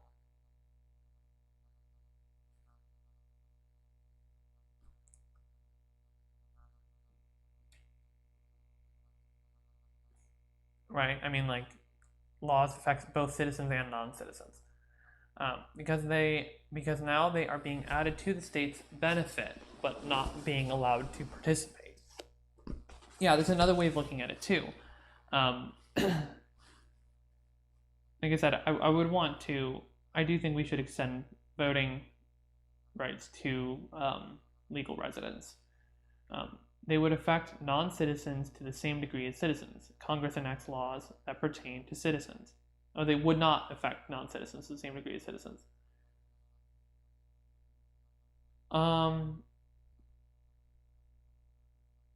Congress enacts laws that pertain to whoever in the country they say it pertains to. It's not just citizens. Like non-citizens don't get to like break the law. It's like if you are a non-citizen and you break the law, like you don't get to just say, well, I'm a non-citizen, therefore you can't arrest me. Like that doesn't, therefore you can't charge me with the crime. Yeah, and I do think it's debatable, like whether or not you should extend it to legal residents. Like I do think that's debatable. Legal residents can donate to federal campaigns, but they cannot vote. Just a thing. Primarily to citizens, it's not an either or dichotomy. It's proportionality. Okay, but I'm wondering what you're getting at here. Like, what laws don't apply to non-citizens in terms of like, I'm thinking about things like arrests and punishments. Like I don't believe that non-citizens are able to get away with more than citizens. That's my point. The problem does occur when the country has too many non-citizens, which I think is a bad idea. Well, when the reason, one of the biggest reasons that the U.S. has a lot of non-citizens, yes, it is like far and away the most immigrated to country in the world, but like also our system of immigration is so it's like so convoluted and complex and difficult to get through. That's another factor. If we simplified it and streamlined it, you'd have a lot more citizens rather than non-citizens. Right to vote, right to Social Security, right to work, right to protection of U.S. law as a U.S. citizen, etc., etc. Okay, so you're talking about benefits from the law. So let me go through your comments again. They would affect. So you're talking about more voting representatives. So you're talking about benefit. Okay, so let me do this calculus in my head here. It's not really calculus, but okay. So a state gets an extra state like Texas gets an extra representative because they have a lot of non-citizens and because citizens are now being counted. And so because of that, they get an extra representative, which means Texans have more voting power. I mean, if you want to talk about voting power, like you're focused on the wrong thing, because the average number of citizens per representative fluctuates by hundreds of thousands depending on what state you're in.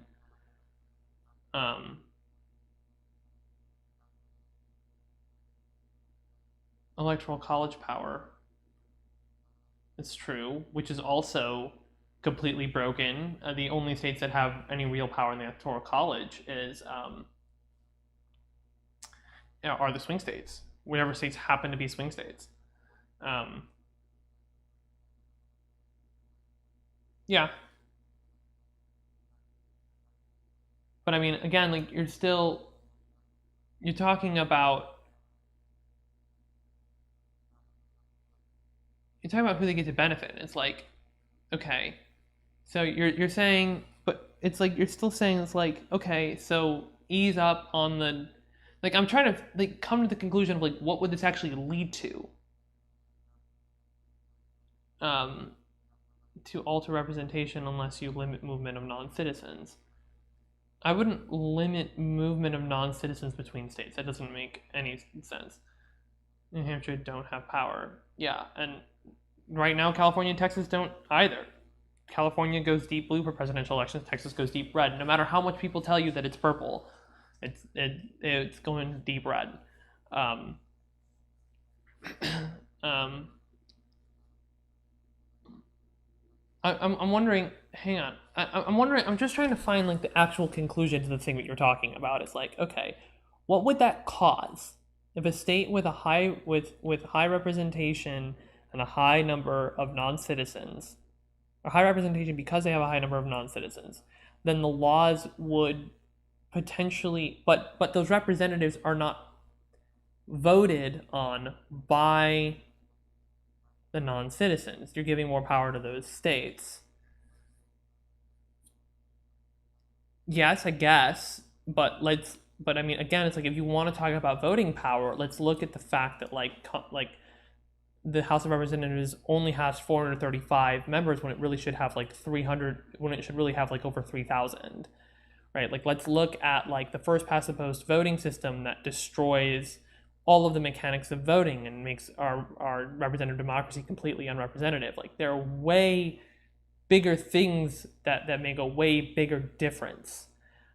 Like it just doesn't seem like the thing that should be focused on. But I guess by that same argument, then it's like, okay, so then why bother counting non-citizens representation? My argument, I think, still stands that like they are affected by our laws and what happens. They live in the country. They contribute to our communities. Allocation of federal funds, electoral college numbers, etc. But like they're people in our and they're people they are people in our country who are contributing to our communities, and they are affected by the things that our government does. And so more representation for those states, I think, still makes sense, even if those non-citizens can't vote. I still think it makes sense. By non-citizens, you mean people visiting as in vacation or undocumented immigrants? So yeah, we were talking of, so somebody had defined the word non-citizen earlier. So we're talking about undocumented immigrants, which today we discovered the most accurate technical term actually currently is illegal alien, as much as I don't like it. So yeah, that's what we mean. A preferable solution would be to not have non-citizens living long-term in the country. Well, again, it goes back to how are we defining non-citizens? I think the preferable solution would be people, undocumented immigrants, illegal aliens, who are contributing to communities in meaningful ways, that we would assist with their transition, administratively assist with their transition to legal resident status and then naturalized citizen. Like that's the preferable solution, is to streamline and simplify that path and to get more people to become citizens. Every person on the planet is a non-citizen. They arrive in the U.S. It's the government's role to help them become a citizen. If they come to the U.S. to stay, yes, I say it is the government's role to help them become a citizen, because it so long as they're not causing harm in communities. So like, right, like, and that's very vague in general, but generally, so long as they're not causing harm in their communities, then yes, it is the government's role to help them become a citizen, because the United States benefits from diversity. I believe that diversity is our greatest strength, division is our greatest weakness. We can work to preserve the former while eliminating the latter. And so I think that it is a smart policy choice for the US to bring more people into the country and help transition people to becoming citizens. I think that is worth the resources of the United States government to make that happen. But the path to citizenship is like incredibly convoluted and complicated. Like that path needs to be streamlined and simplified. Again, all people on the planet is a non-citizen. Once they decide to become a citizen, the government's role is to help them become a citizen. If they come here and they come here to stay and they're not harming communities, yes, the government role is to help them become a citizen. Again, it's also down to like, how are we defining non-citizen? But if somebody comes to this country and they're here to stay and they're contributing to communities rather than harming them, and they decide that they want to become a citizen, like the government's role is to help them become a citizen. Yes, that's my stance.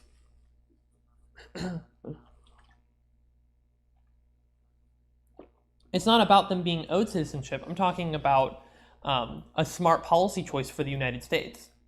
It's a smart policy choice for the United States to help as many people who are contributing to communities to become citizens as possible.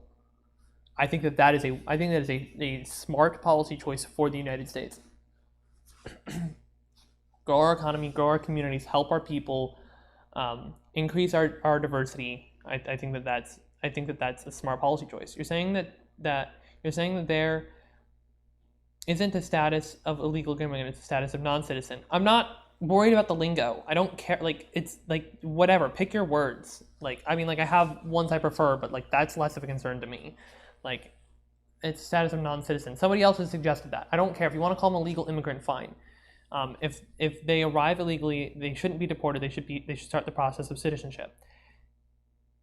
So long as they are contributing to the community in a meaningful way, instead of harming their communities, yes, they should start the process of citizenship. Like, given that condition, if they arrive illegally and they are contributing to communities, they should not be deported. They should start the process of citizenship. Citizenship start after they enter the borders and not before. Because why does it matter if they're contributing to our communities? If they're contributing to our communities, yes,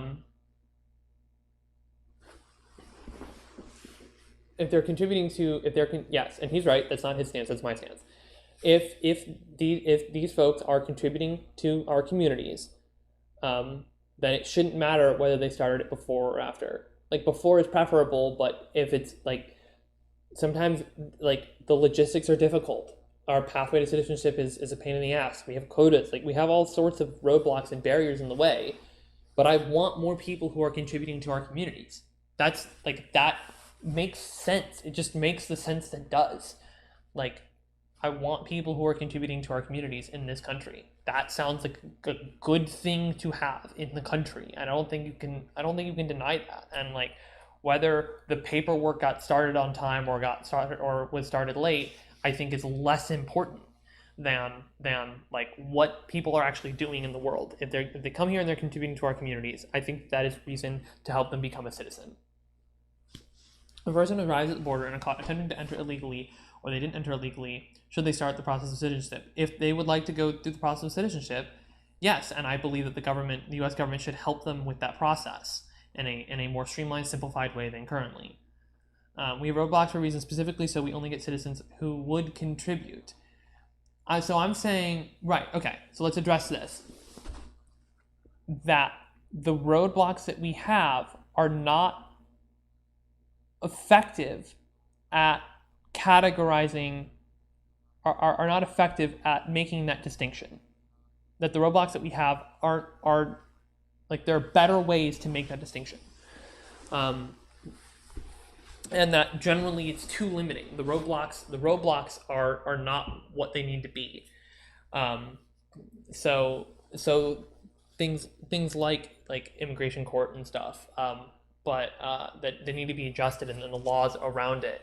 I think that the roadblocks are too much, and I also think that other ways to change, to ensure that we're only getting citizens who contribute. One thing we could do is decriminalize and legalize the use of all drugs, and have the government sell those drugs, and that way, and in safe spaces with ways to get help for addiction, and that people who are addicts can buy their drugs safely from the government. That would destroy the black market, and then you've economically destroyed the drug cartel. Then again, you're saying there's no such thing as illegal immigrant. You're saying everyone on the planet is a non-citizen. I'm not saying, like, whatever, and they simply can enter the U.S. and the U.S. government provides them means to become citizens rather than deport them. Like, if you find a way to get into the U.S., we have pretty strict customs at our international airports. But if they find a way to get in, and then we find them and we check out what they've been doing with their time while they're here, and it's clear that they're contributing to our communities rather than harming our communities, and they want to become a citizen, the U.S. should strive to help them become a citizen. That is my stance. So no such thing as a legal immigrant? Sure, yeah, again, yeah, you pick your lingo. yeah, everyone on the planet is a non-citizen. If they can find a way to get into the U.S. and we find them and discover that they are contributing to their community rather than harming it, and they want to stay here and become a citizen, the U.S. government should help them become a citizen. That is my stance, rather than deport them. And yes, that would mean that a lot more people would end up immigrating to the U.S., and I think that that's a good thing. Like partial citizenship, well, that's what a legal resident is. Again, something you'd sign up for before you come here. Well, I mean, that's what like visas are, right? Partial, yeah. I mean, like there are in betweens between citizen and technical term illegal alien. There are things that are in between. But they're not good though. Like the definitions are bad, and really, but even I'm less concerned about the definitions and I'm more concerned about the process. I think the process is incredibly broken and it's ineffective and it's causing suffering, it's causing harm, and it's preventing the U.S. from prospering. Millions of illegal aliens arrive in the U.S. already. Thousands arrive each year. You're saying that there isn't illegal entry. It's as soon as you arrive, you can start the process of citizenship. I'm saying as soon as you arrive, you start the process of citizenship. Yes, I'm saying like I don't think roadblocks are necessarily bad, but if people find a way to get through anyway, like if they figure it out, then like the question that we need to ask is did they come through a legal channel or an illegal channel? The question we should be asking is this person contributing to their community? That's the more important question that needs to be asked. So you're arguing that we shouldn't have borders and wait for non-citizens to be a good person or not. No, that's not what I'm arguing. I'm saying that like there is a purpose to border security. It is to help prevent bad actors from coming through. That is the purpose of border security. But I'm saying if people manage to get in anyway, if they manage to get in anyway, the question that needs to be asked is, are they contributing to their communities? If they just arrived yesterday and we find them, then I mean, the first thing we need to do, and we need to find out why they're here. And I think tracking and monitoring is reasonable. Saying, okay, you're here. It's like we ask you a variety. We try to find out why you're here. If it seems like your intentions are positive, okay, then we're going to track you. We're going to make sure that you're following through on that. And given enough time, if it's clear that you are here and you are contributing to your community, then we will help start your citizenship process. So like in that case, yeah, maybe there would be a delay. Like anyone coming in illegally, if they say they want to be citizens, that's why they are there. Okay, but like you can ask, okay, but why do they want to become citizens? Like it's not just one single question, right? You have a list. You have a list of questions, and people have already sat down and figured out a bunch of these questions. I think some of them could likely be removed. Again, simplification and streamlining of it, but it's not this like black and white like yes citizen, no citizen thing, because they don't want to be citizens or live in the area they left. If they're refugees, I think that's they don't want, like refugees are definitely like, it's almost its own category, or live in the area they left. Okay, so what are you saying? Not refugees, not asylum seekers, purely immigrants. Okay, don't want to live in the area they left. Okay, I see what you're saying.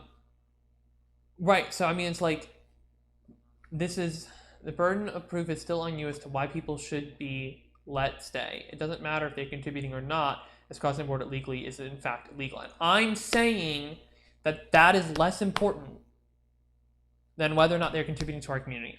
That's the thing that I'm saying, is that like, that law about legal versus illegal is less important than asking the question of, are they contributing to communities? The law does not define my morality. I'm saying what it should be. There need to be priorities. Priority number one, is this person contributing to their community?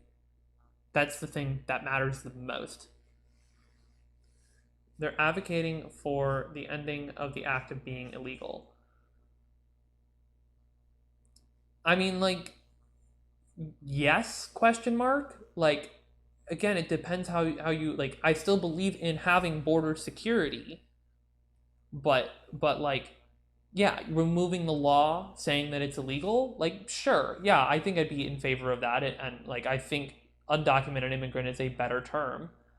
Um, of course, it's not the technical term today, but an effective way of measuring whether or not they have a positive influence on the country. How do you determine someone's ability to contribute prior to being part of the community? Right. So I'm saying, like, this is not a super black and white thing, but I'm saying that, like, people have already sat down and figured these things and like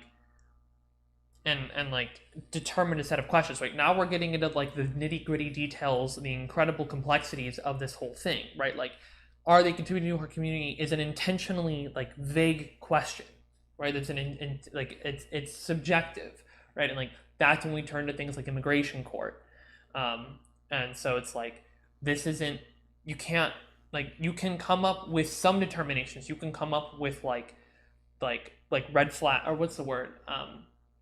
Not red flags. You can come up with like hard no's, basically. Like, you can come up with things like, if you've done this list of things, anything on this list, that's like a hard no. But if you haven't, we get through that, then okay, we go to immigration court and we find out more about what you've done in your community. You haven't been here very long, then before starting your citizenship process, we're going to track you, and we're going to see how you continue to behave over a certain period of time, depending on what you're doing. And if you are contributing to your community, given whatever standards they give for that person in immigration court, then they can start the citizenship process. And these people determine that there is a legal process. Those who don't follow the legal process are detained and then deported. Again, purely for immigration, not refugee or asylum seekers. Yeah, yes, talking about immigrants, not refugee or asylum seekers.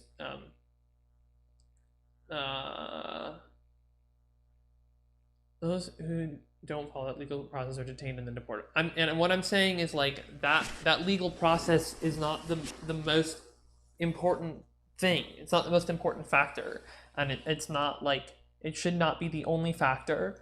And I'm saying, like, again, immigration is complex, and we shouldn't take this black and white approach to it. It's definitely, there's a lot of gray in there. And like, that's the whole point of having the courts, is to help deal with those more gray issues. And I think that we'll find that in many cases, what's complex about immigration? What isn't complex about immigration? I mean, I think that was your first, no, maybe that was somebody else, way up at the top.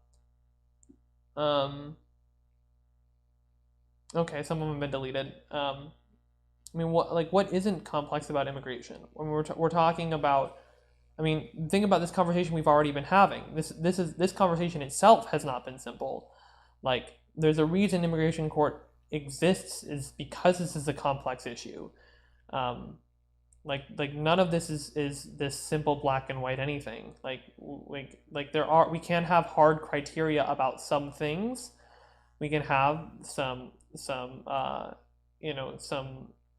what is the word I'm looking for? Like, boundaries? That's not the word I'm looking for. No. Like, we can have things that are like hard no's, but there's a legal process. If you operate outside the legal process, you're committing an illegal act. Thus, you go through the process as other people committing illegal acts.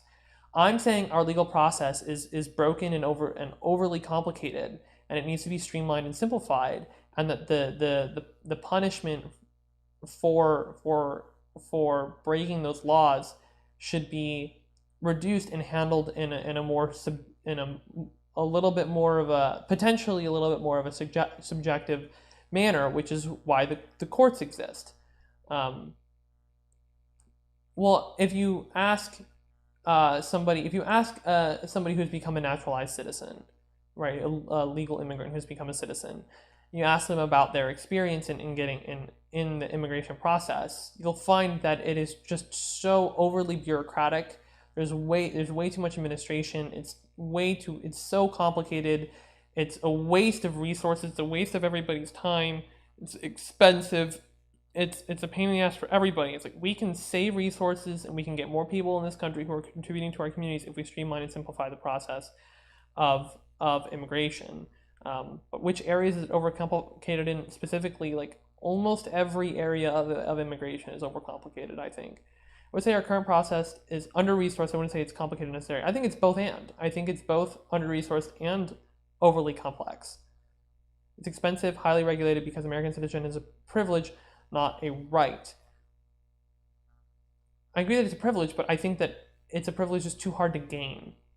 I agree the government is unnecessarily complicated and jumbled on a lot of things because of rules being added or removed over the years, but I don't see how that justifies letting non-citizens live in our country because they don't want to put in the effort of becoming a citizen.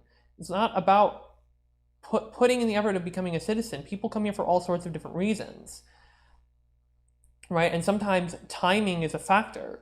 Like our immigration process can take decades for some people. Some people don't have decades, right? They're not necessarily refugees or asylum seekers, but they are worried that they're not going to be able to support their family, and they believe that they might be able to do that if they come here. And it's like, that's a noble effort, and I think we should support that, not fight it. I think people wanting to support their families is a positive thing in the world, and I think that we should be, I think we should see that in a good light, not a negative light. And like the effort of becoming a citizen is just way too much effort. You rank American citizenship in terms of global citizenships. I don't even understand that question. What do you mean? Like, I don't understand the question. What do you mean rank in terms of global citizenships? Like, in terms of like value? In terms of like what? Should we put more effort into border security and the naturalization process? I think we should put way more effort into the naturalization process to help people along in that process. And again, also with streamlining, simplifying, but that's mostly on legislators. Border security, I don't know. I don't think more border security. I think we're at law of diminishing returns here with border security, and there are more effective ways to deal with problems, like I said, like with the drug cartel and like decriminalizing and legalizing drugs, and having the government sell drugs to people is a way to destroy the black market economically, which I think is going to be much more effective. A person immigrating to the U.S. would assumedly rank being an American citizen as more valuable than being a citizen in their home country. Well, you also have to remember that citizenship, the way citizenship works in the United States is not the same way citizenship works in other countries. There are people who are not citizens in their home countries. But yeah, generally your point is, I agree with you, being an American citizen is more valuable than living in their home country. I would agree with that. Like, I definitely put American citizenship up higher on the list than a lot of other countries, clearly, because so many people immigrate here. Take a swig of water.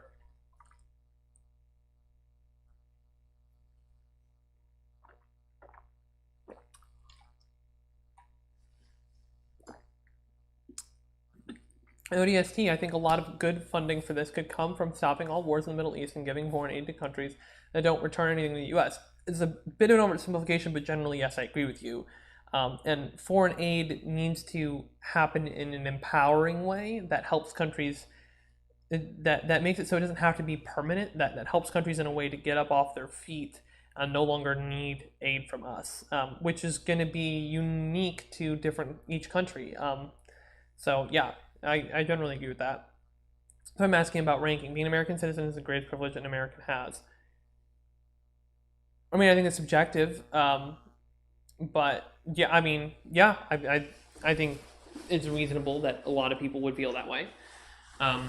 Like being an American citizen is, yeah, I mean, like it's, I mean, I would rank it highly. I don't have like, I haven't taken the time to rank all 200 countries and their citizenships, but interesting take on drug cartels with legalizing and making the government sell of drugs might consider. Don't return anything in the U.S. is subjective. Yeah, that's another thing. That's what I'm saying. Like, it's a bit of an oversimplification, but generally the concept of like reducing military involvement in countries where we don't need to be, and using that money. I mean, personally, I think foreign aid should just be performed with printed money. I don't think that we need to be using like income tax to pay for that. In countries that aren't getting better from foreign aid or don't need it, such as Israel. Um, oh, okay, okay. I see what you're saying. Yeah, it's like being smart about foreign aid is what you're saying. Do you think American citizenship is the most valuable privilege an American citizen has? I think it's subjective. Like I would not say that as a blanket term. I think for some people they believe it is. Some people certainly. I know people who are like, being an American sucks. I hate being an American. So that's what some people say. Um, and I think that I think it's reasonable to feel either way. Um, I don't. The most valuable privilege an American citizen has.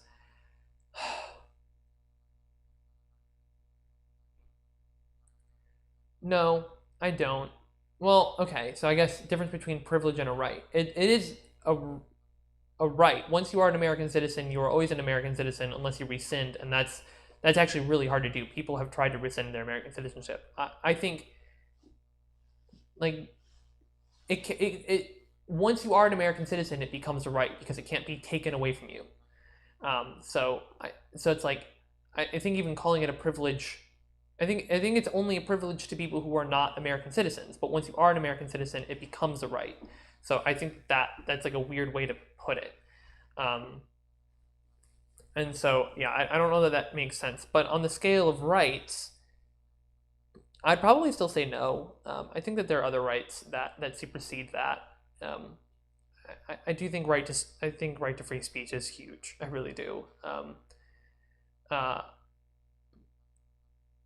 I mean, right to life is huge. Although, well, so it's the Fifth Amendment and the 14th Amendment that have that, but it's not really hard coded in the Constitution the way that I would like it to be.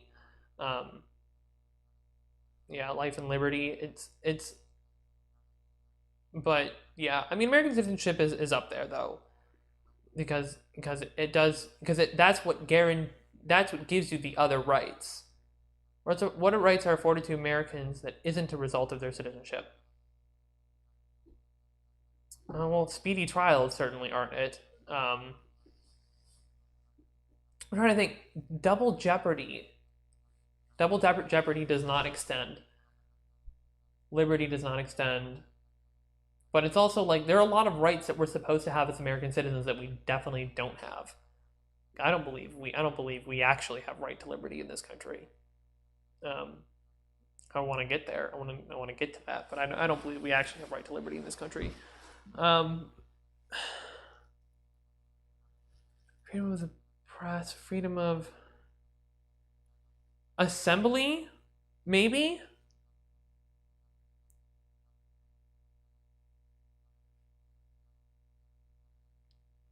I mean, like, yeah, freedom of assemblies might extend. Um, I mean, it's like this is very much an interpretation thing. Like, you can talk about the legal side of it as much as you want, but I'm more interested in the practical, real world. Yeah, I'd say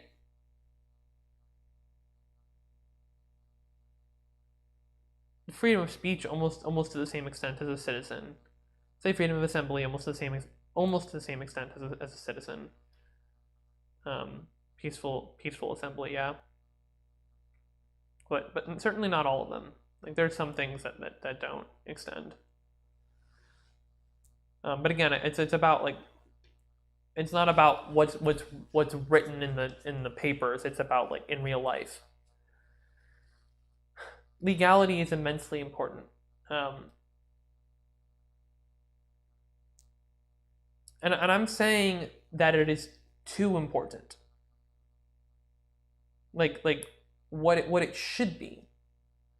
I think right to a fair and speedy trial should be extended to people who are not citizens. Like I'm saying, yeah, I'm saying legality should not be as important as it is.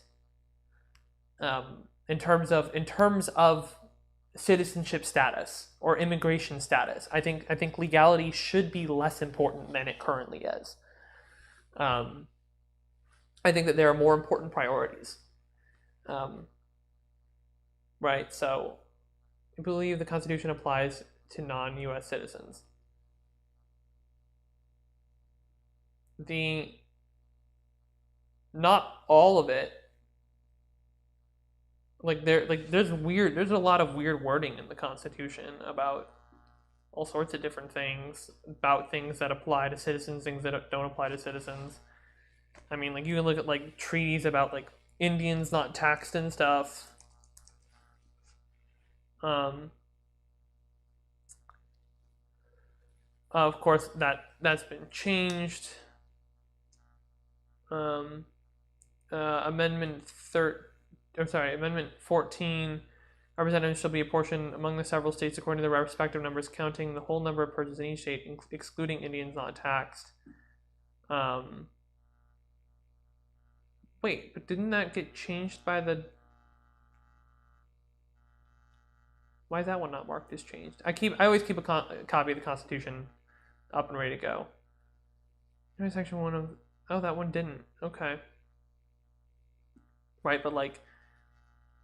Indians who were born in the U.S. are also considered citizens. Oh, but they're Indians not taxed. So those are Indians who are taxed.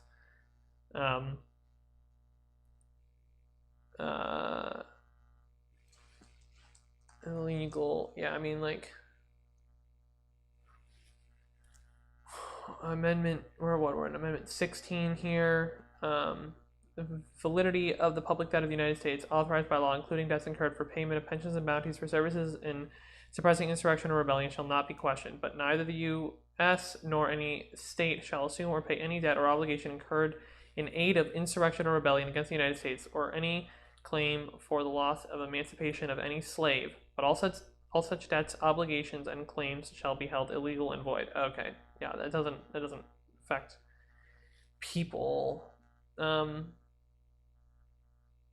Amendment 15, nor shall any state deprive any person of life, liberty, or property without due process of law.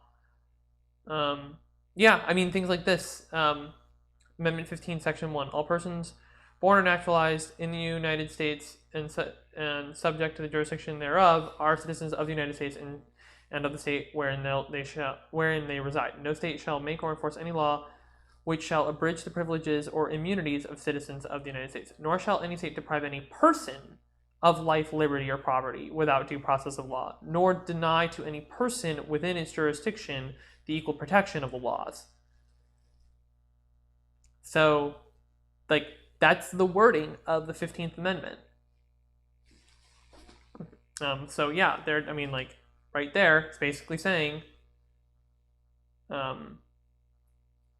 yeah, it's basically saying all people, effectively. I agree with that, but I don't think it's the U.S. responsibility to give non-citizens trials. The government its only really responsibility is to its citizens. I'm saying I think it's a politically smart move to give non-citizens trials, and it's also just a humanity thing, like a human rights thing. Interesting statement regarding responsibility. You think the U.S. government has a responsibility to non-citizens? I think responsibility. That's an interesting word. It has a responsibility to all people within its jurisdiction. And the responsibilities vary from person to person depending on things like immigration status. But if you are within the borders, as stated in Amendment 15, Section 1, nor deny to any person within its jurisdiction the equal protection of the laws, it's talking about the state itself. Right? It's like, I think that there are some responsibilities. Same goes for every other country's government. Yeah, I mean, that's just gonna... I mean, like, yeah, I think that any government should have, in some capacity, some amount of responsibility to anyone within their jurisdiction. Yeah, keeping the conversation within the framework of the U.S. Yeah, so, I don't know, man. Amendment 15, Section 1 right here. Nor shall any state deprive any person of life, liberty, or property without due process of law, nor deny to any person within its jurisdiction the equal protection of the laws. That seems pretty cut and dry to me.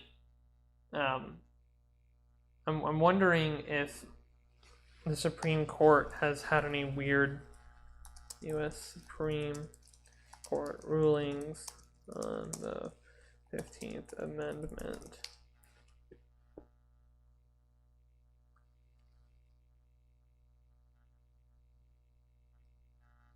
constitutioncenter.org. Interpretation, 15th Amendment.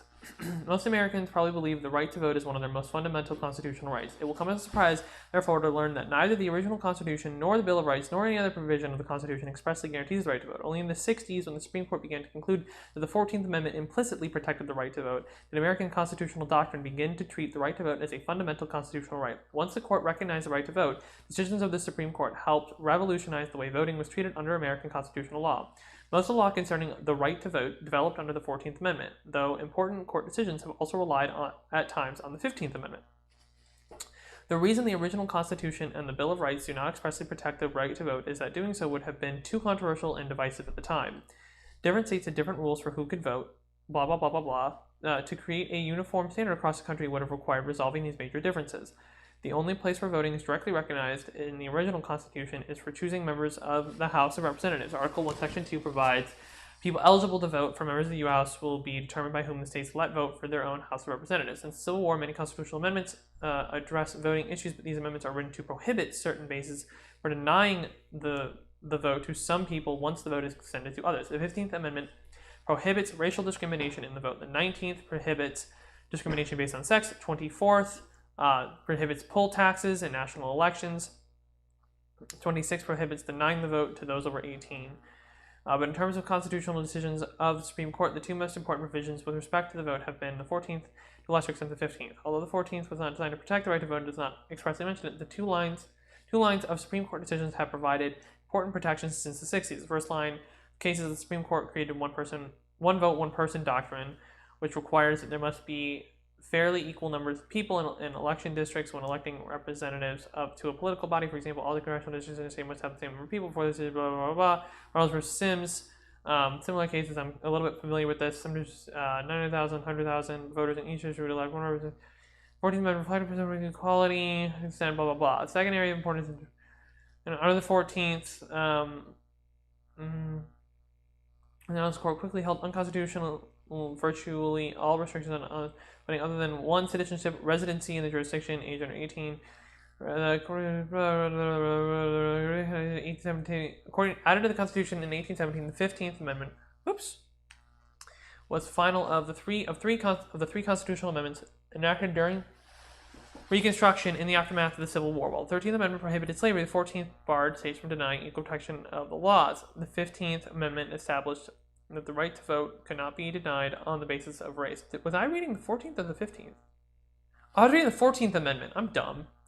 Yeah, the whole time that I was talking about, nor shall any state deprive any person of life, liberty, or property without due process of law, nor deny to any person within its jurisdiction the equal protection of the laws. That was Amendment 14. I was like, that doesn't sound like Amendment 15. Okay.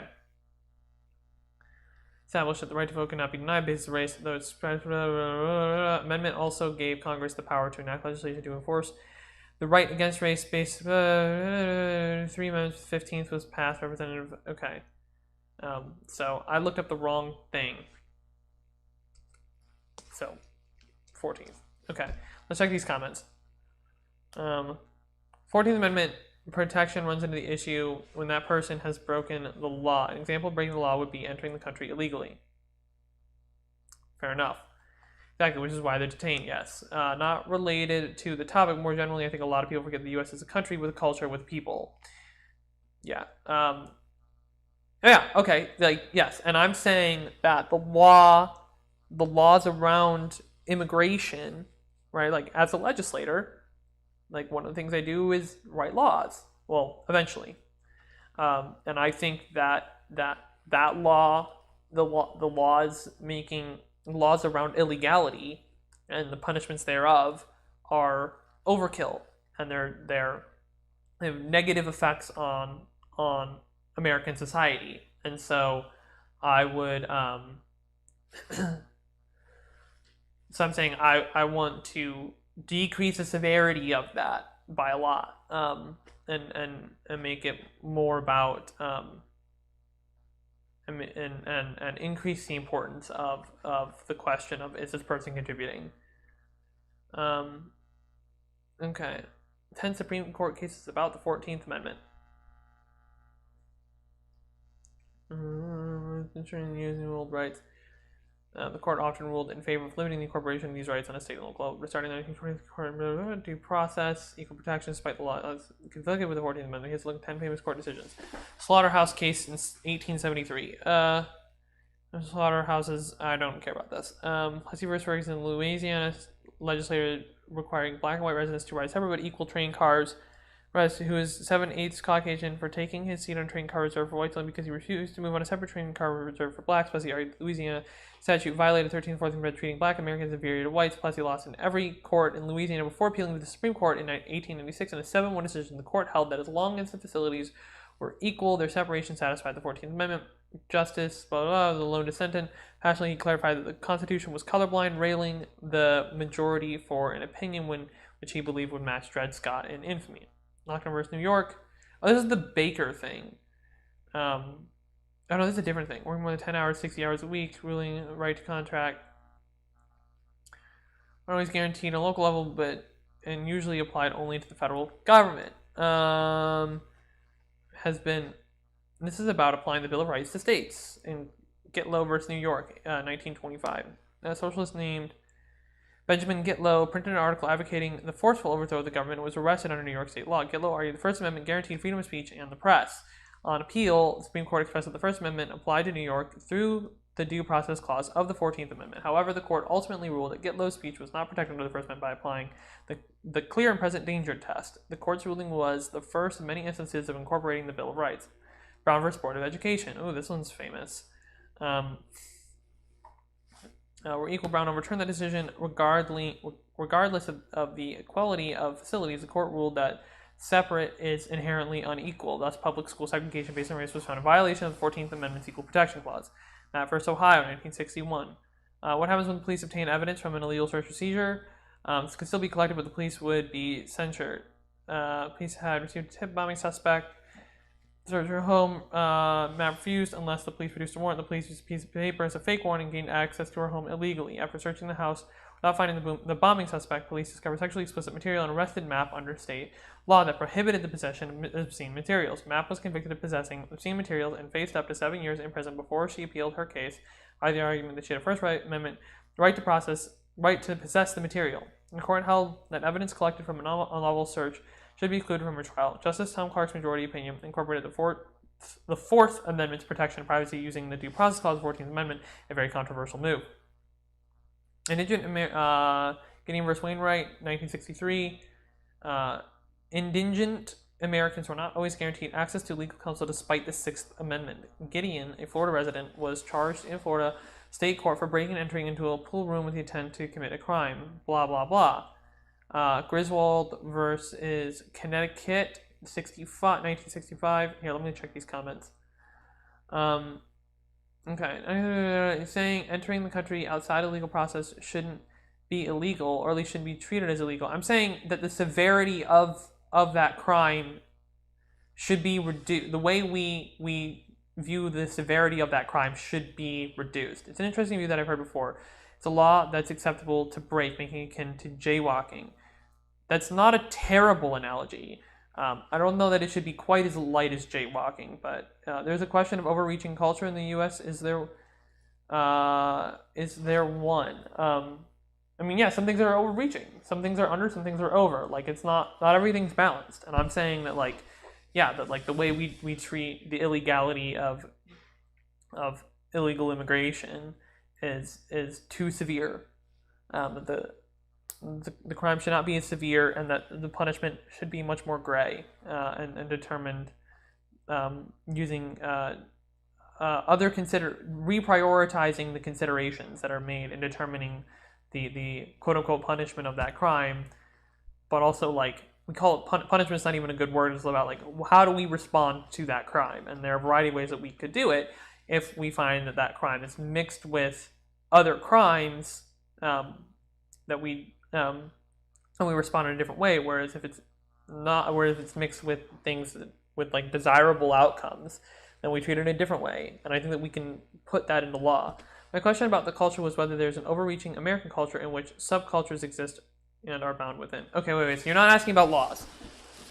But our culture was whether there is an overarching American culture in which subcultures exist and are bound within. Yes, absolutely, yes. Those absolutely exist. There's a lot of things that are part of culture for the supermajority of people, of course, because of how large the country is. It's different depending on where you are, but all of those are still part of the broader American culture, overarching, yeah. Yes, yeah. It's a big country. There's a lot of diversity here. The culture thing isn't related to immigration for this conversation. Yeah.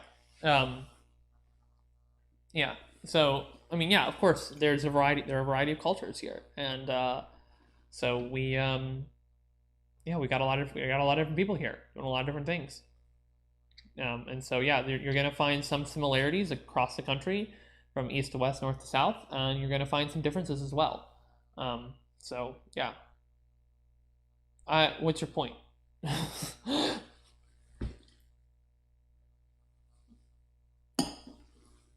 Man, we've been at this for 2.5 hours. My goodness. I'm just reading about Supreme Court rulings now. I'm glad we came back around to the immigration issue, though. Umbrella flying direction. Why are we the most controversial Supreme Court case in the 20th century? Right. As Estella was the director of Planned Parenthood Clinic in Connecticut when she was arrested for violating a state statute that prohibited counseling and prescription birth control to married couples. The question before the Supreme Court was whether the Constitution protected the right of married couples to privately engage in counseling regarding contraceptive use and procurement. Justice Douglas articulated that although not explicit, the penumbras of the Bill of Rights contained a fundamental right to privacy that was protected by the 14th Amendment's Due Process Clause. Griswold's right to privacy has been applied to many other controversial decisions, such as Roe v. Wade. It remains at the core of substantive due process debate today. Yes, right to privacy, and I want an amendment that guarantees right to privacy and right to private thoughts. I want that to be explicitly stated. I know this is a totally separate thing, but dude, I do not want thought crime.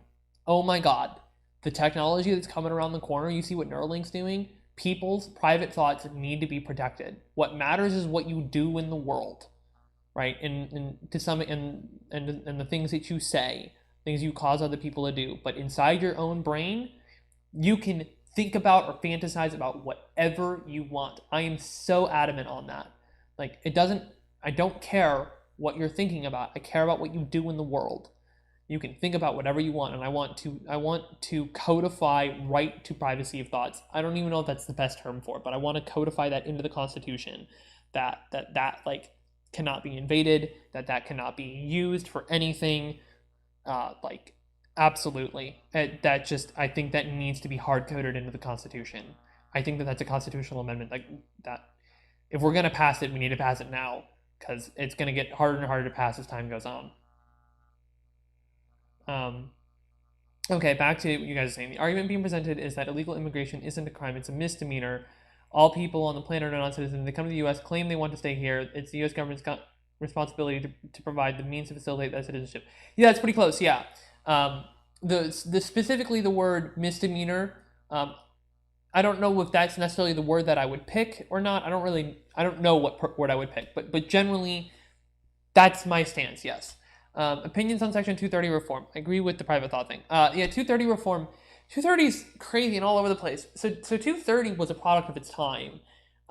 Removing it, I don't think is there are people who are like, we want to remove it, but I don't think that's the solution. The solution is more comprehensive, is like new legislation to layer on top that is much more comprehensive.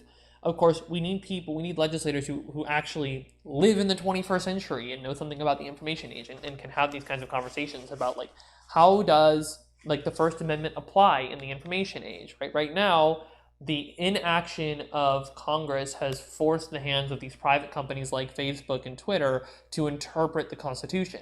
Nobody wants that. The people don't want that. These companies don't want that. They'd rather just have the laws to follow and just say, you don't like it, go talk to your representatives, right? It's like, we need better representation. Okay, you gotta go. Until next time. So cool. Every Thursday, 1 p.m. Central Standard Time, I do this stuff. So I'd love to have you again. Come back around. Give me a follow. Follow me on my social media and stuff. Vote for Sass.com.